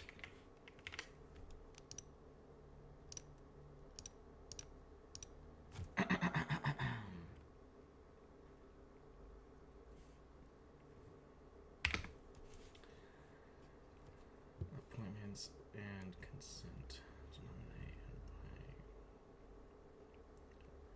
and with the advice and consent of the Senate shall appoint ambassadors, other public ministers, and consuls, judges for the Supreme Court, and all other officers of the United States whose appointments are not herein otherwise provided for, and which shall be established by law. So this gives the president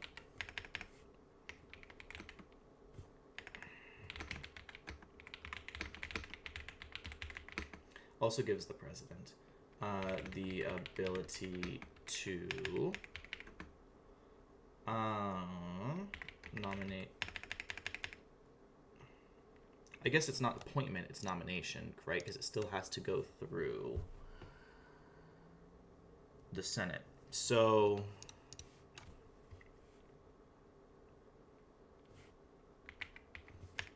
what's an easier word for nominate, though?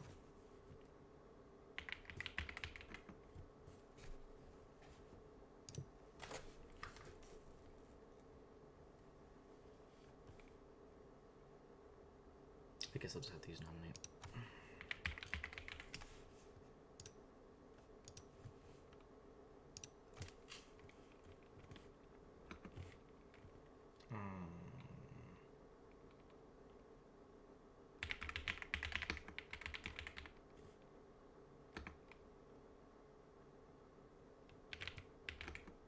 So, ambassadors, like ministers,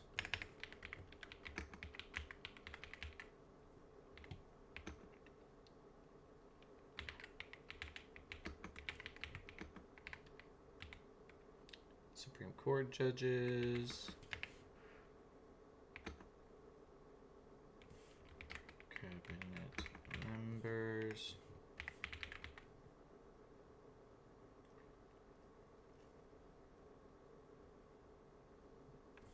I'd say Supreme Court judges and other officers with the consent of the Senate. Jesus Christ. It is comical how badly I am typing on this fucking keyboard.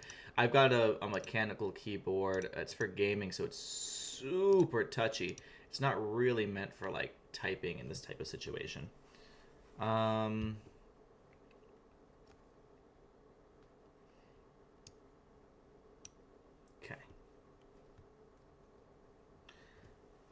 Congress may by law vest the appointment of such inferior offices as they think proper in the president alone, in the court of law, and the heads of departments.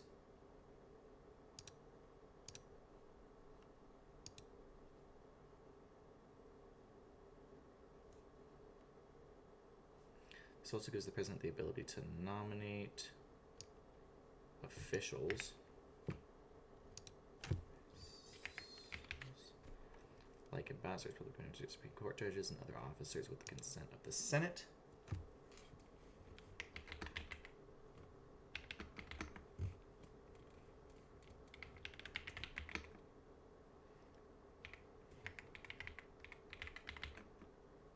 So, oh, this also allows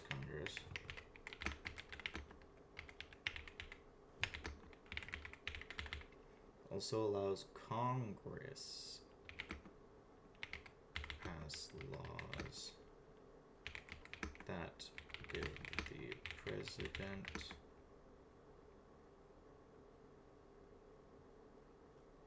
as they think improper, the president alone in the court of law or the department heads.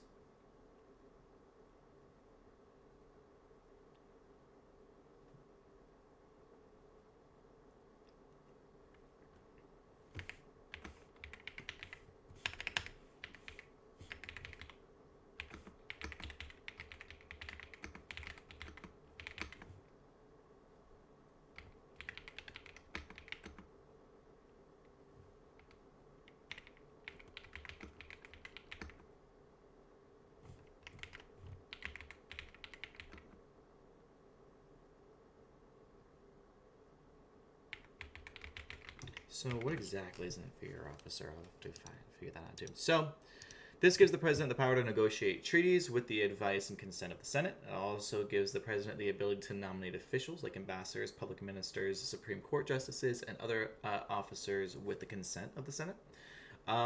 This also allows Congress to pass laws that give the president, courts, or department heads the ability to appoint their own inferior officers. So this clause is essentially going over, you know, how a lot of these government officials are appointed, how they get in there, what's the process, and who gets to say, who has the say-so, who has the power, and the line of that power as well.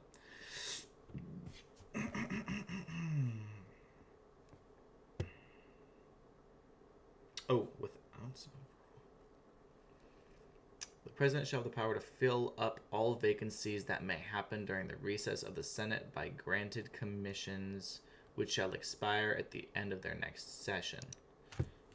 Easy.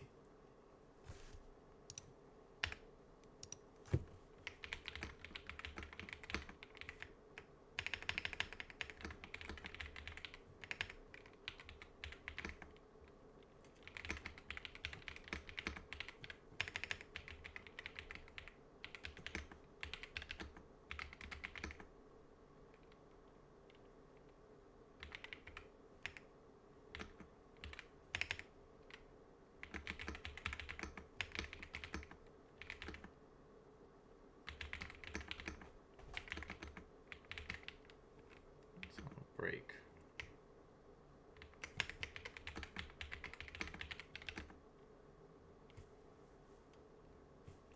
From what I understand, the Senate will then fill those positions afterwards, right? It's usually how this kind of thing happens.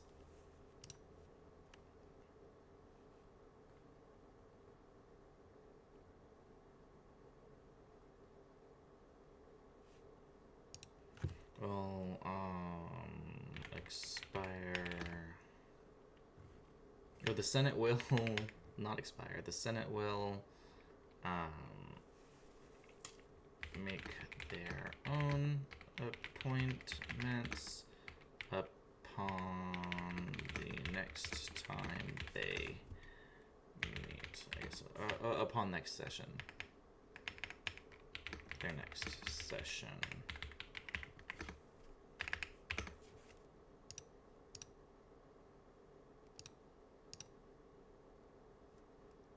Okay. I think sections 1 and 2 of Article 2 were the longest of the rest of this that I have left. So Let's take a look real quick. Let's take a look, see.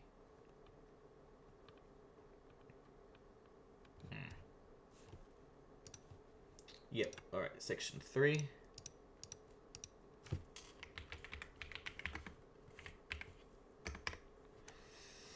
All right, section 3 is easy. It's but one clause. Oh, thank God. Okay.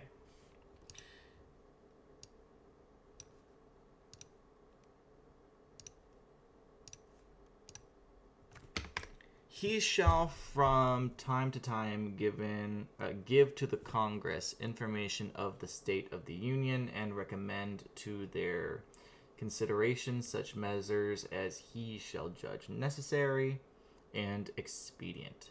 He may, on extraordinary occasions, convene both houses or either of them, and in case of disagreement between them with respect to the time of adjournment, he may adjourn them to such time as he shall think proper. He shall receive ambassadors and other public ministers. He shall take care that the laws be faithfully executed, and shall commission all officers of the United States. That does not sound like something I want Trump to know,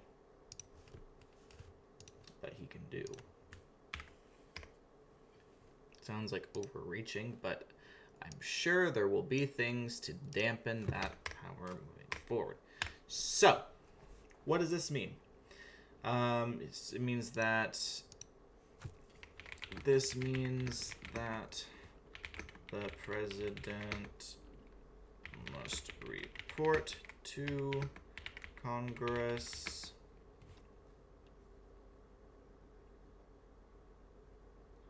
he shall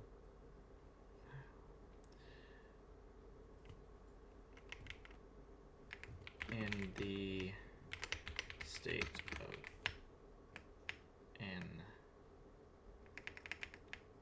report to Congress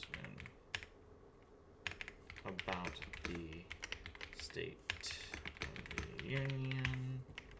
That's why they kept calling it a State of the Union when Trump is addressed to Congress. And recommend their consideration. Such measures shall he, which measures he shall judge necessary and expedient.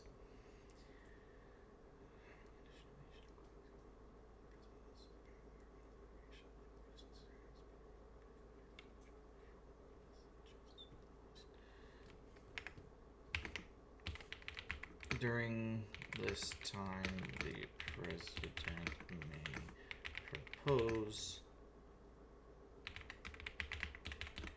recommended laws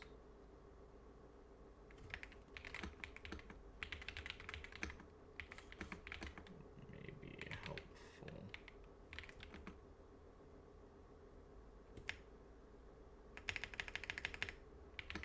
for actions.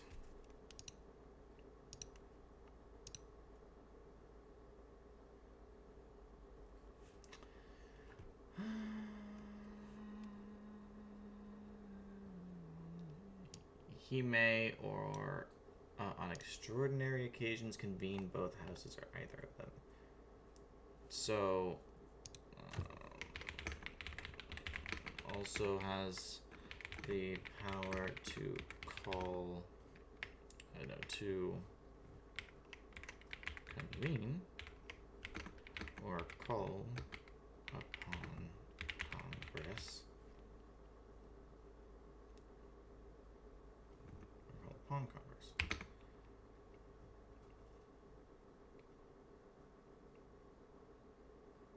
If the two houses of Congress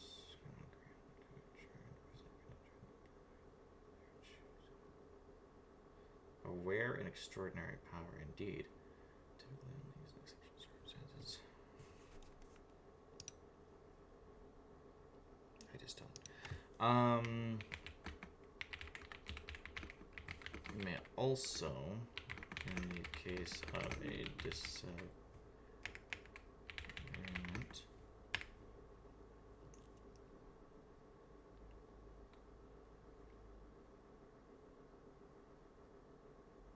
with respect to the time of adjournment,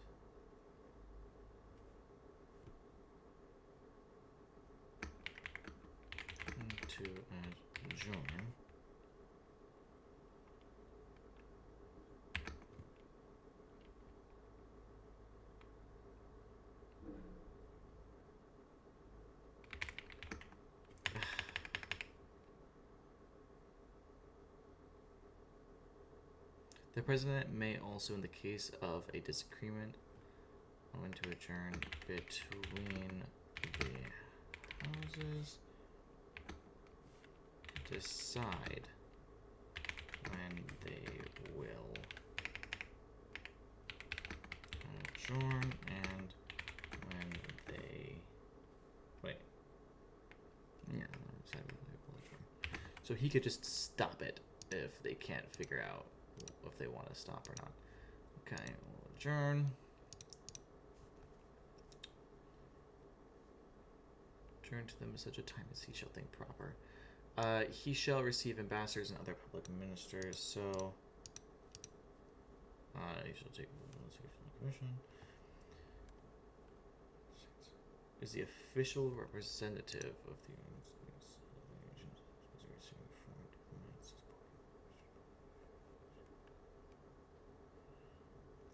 enforcement passed by Congress and ensures that both executive branch implements and upholds the law of the land. This phrase, faithfully executed, indicates that the president must carry out the law.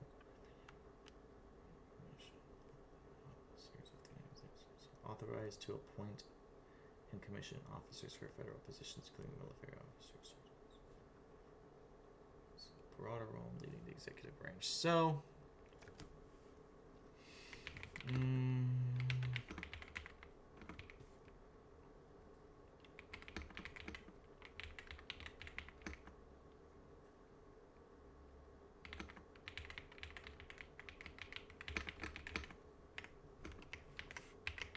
as a representative of the U.S. must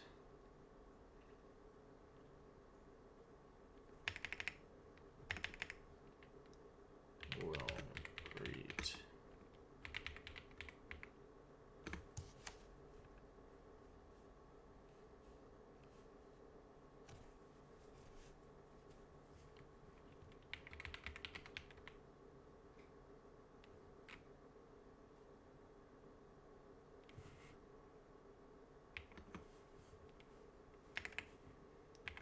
officials.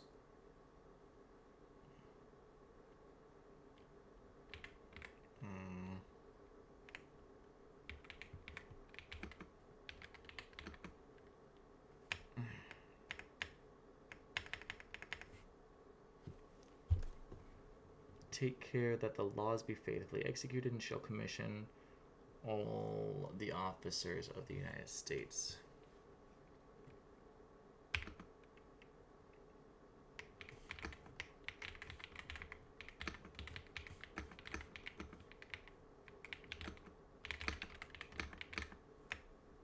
Uphold and enforce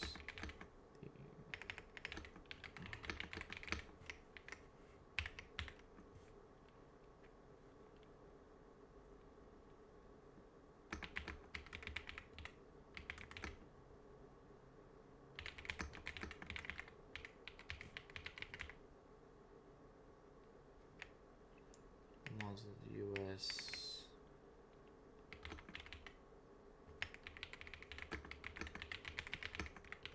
So, would that be something that is being violated right now? Because it says that, I know this is very interpretational, but it says that he shall take care that the laws be faithfully executed. I don't feel like the laws are being faithfully executed. I feel as though the laws are being manipulated or, executed with a sense of bias.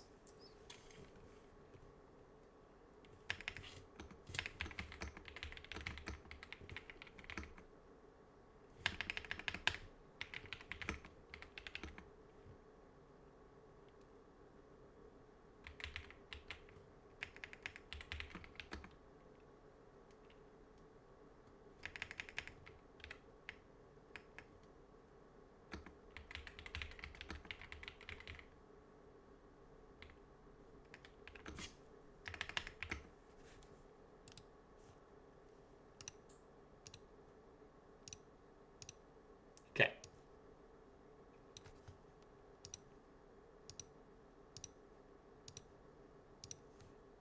Okay.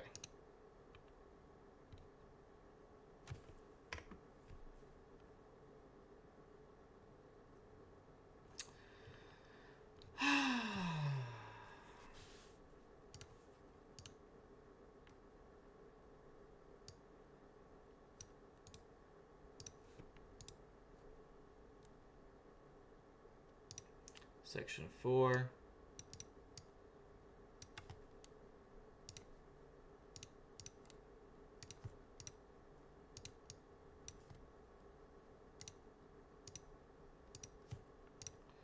Okay. The President, Vice President, and all civil officers of the United States shall be removed from office or on impeachment for and conviction of treason, bribery, and other high crimes and misdemeanors.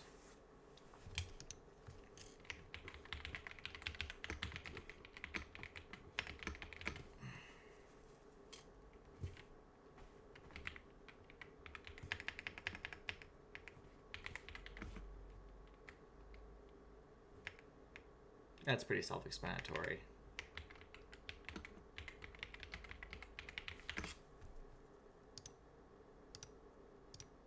Okay. Article 3. Okay, the rest of this is going to be a breeze, but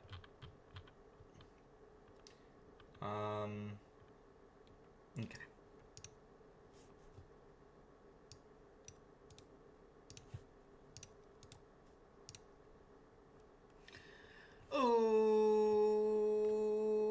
Okay.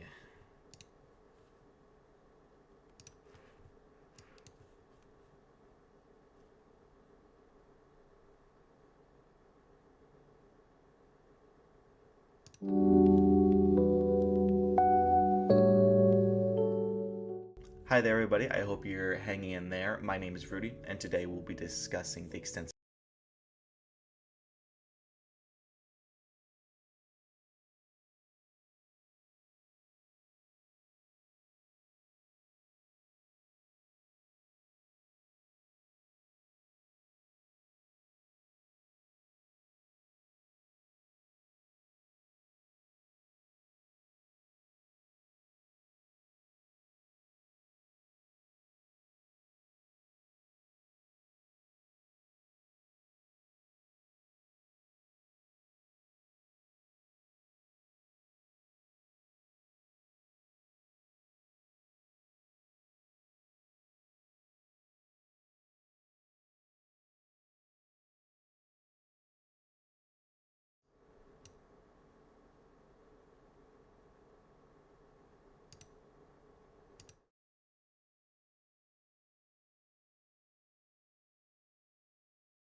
Can you hear me now?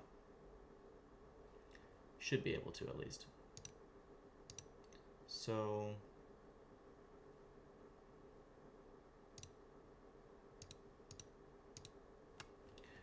how do I switch what scenes?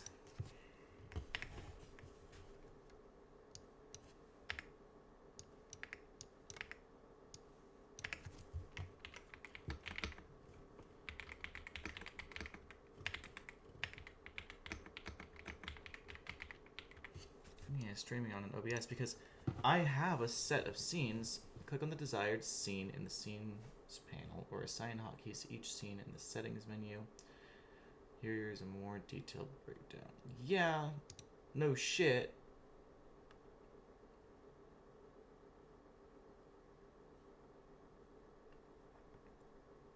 But that's not really working.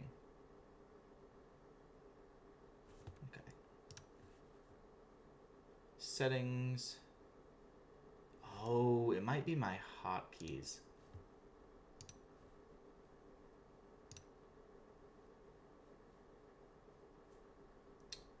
Might be my hotkeys. Because this is what I want to be on right now. It's not.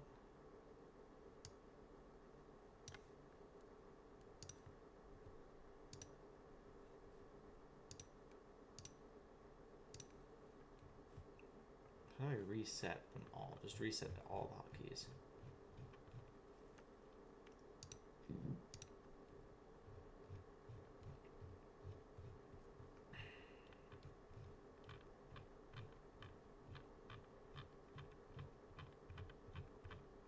Okay.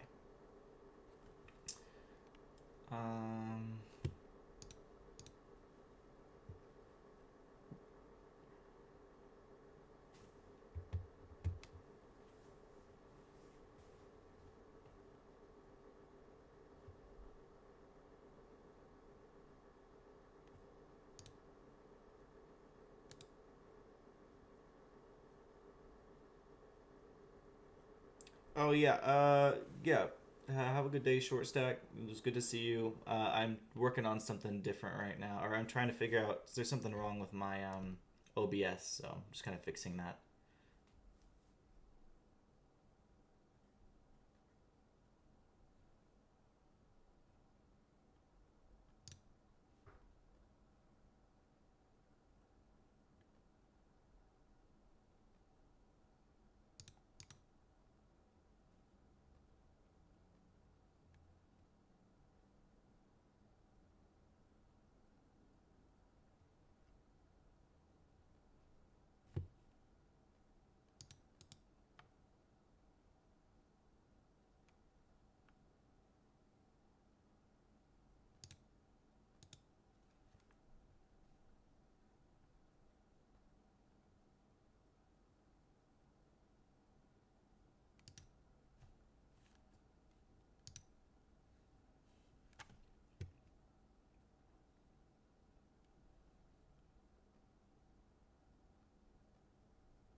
Why is it trying to...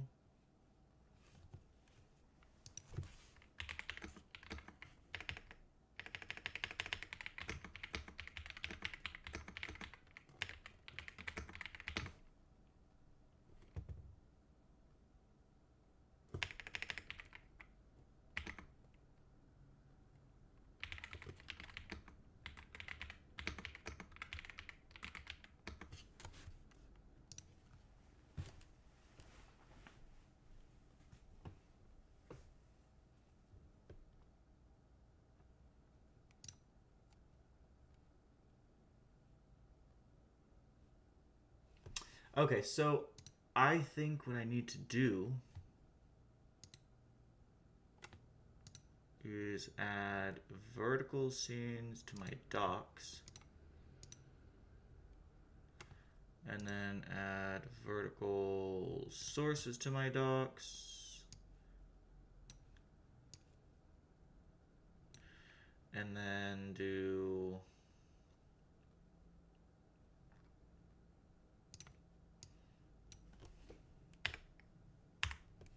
delete those,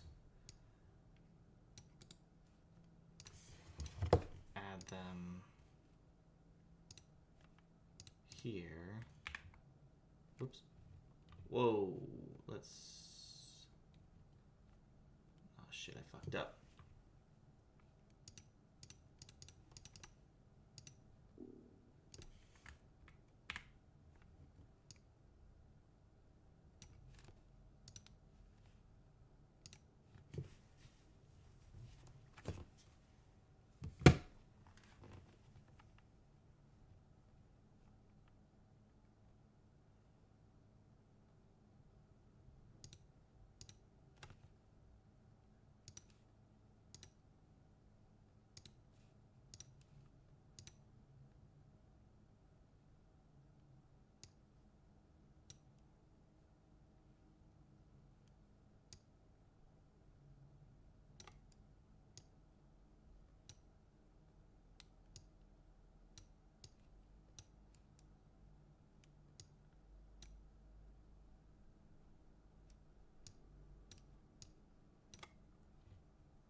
Okay.